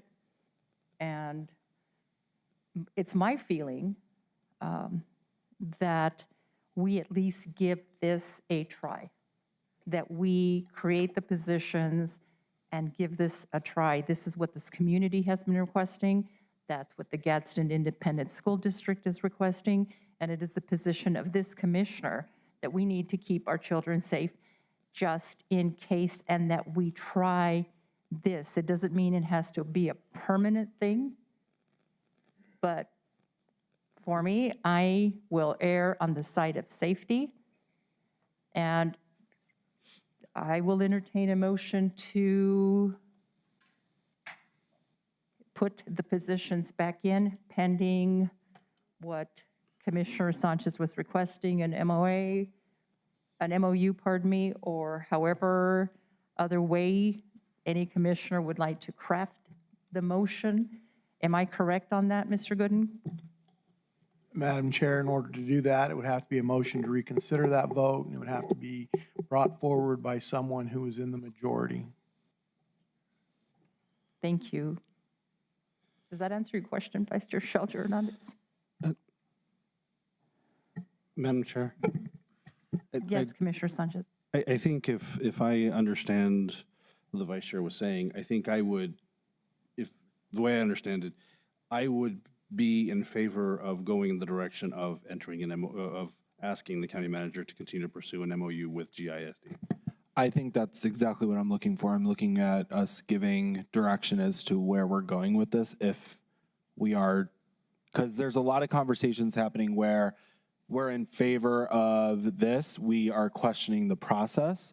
So if it's the process that we are looking at fixing on this budget item that we have removed, I think we as a commission need to give direction to County Manager Macias as to where we want to go.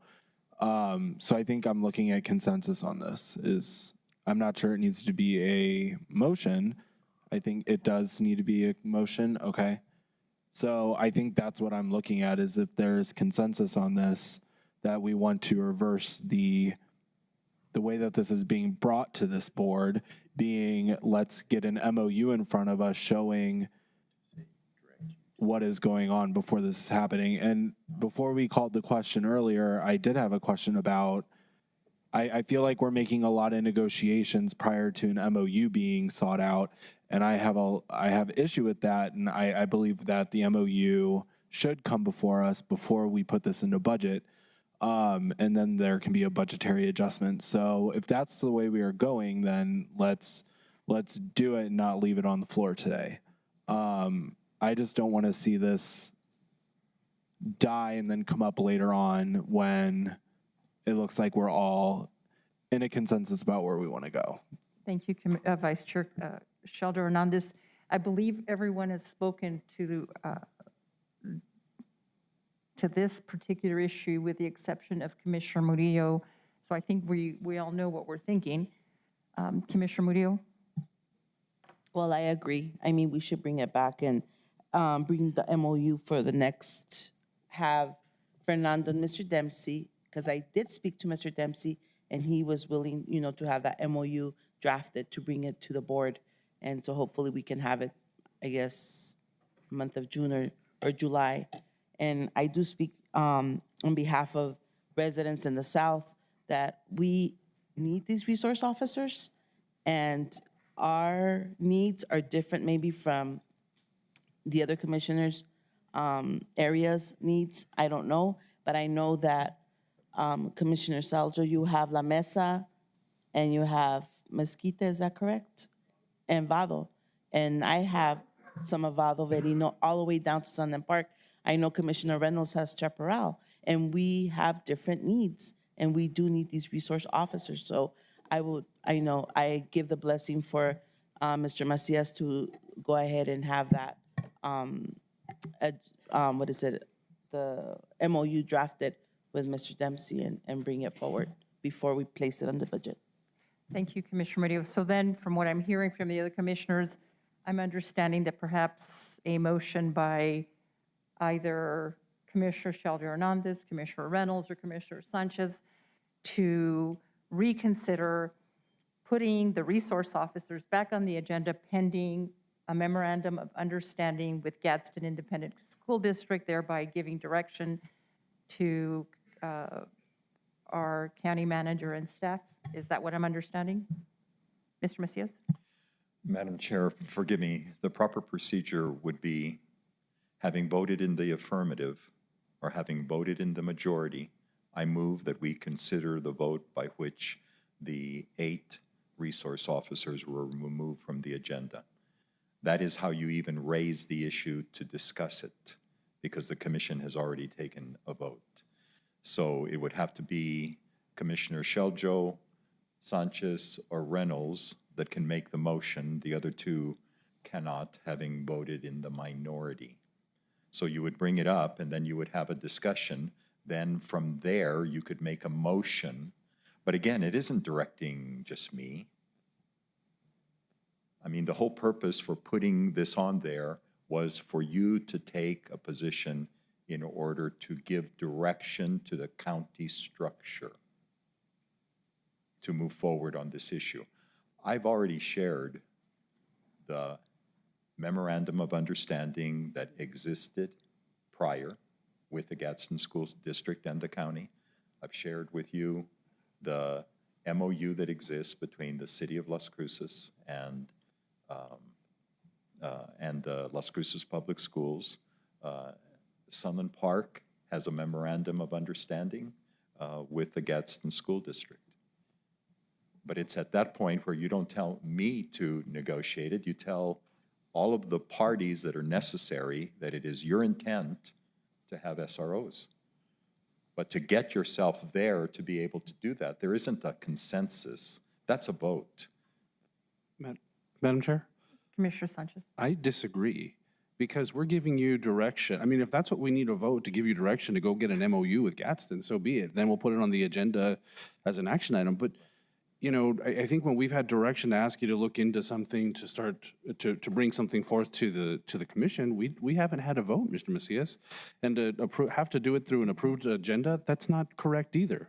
So I guess, I'm sorry that I'm getting a little frustrated, because I think we've belabored the point, but I think it's this whole idea that it has to be in the budget now is just incorrect. We can give you, like I said, if you need a vote for us to tell you what direction we want to go, so be it. But I think there is a consensus to have a direction that we're asking you to pursue something with Gadsden and then bring it forward.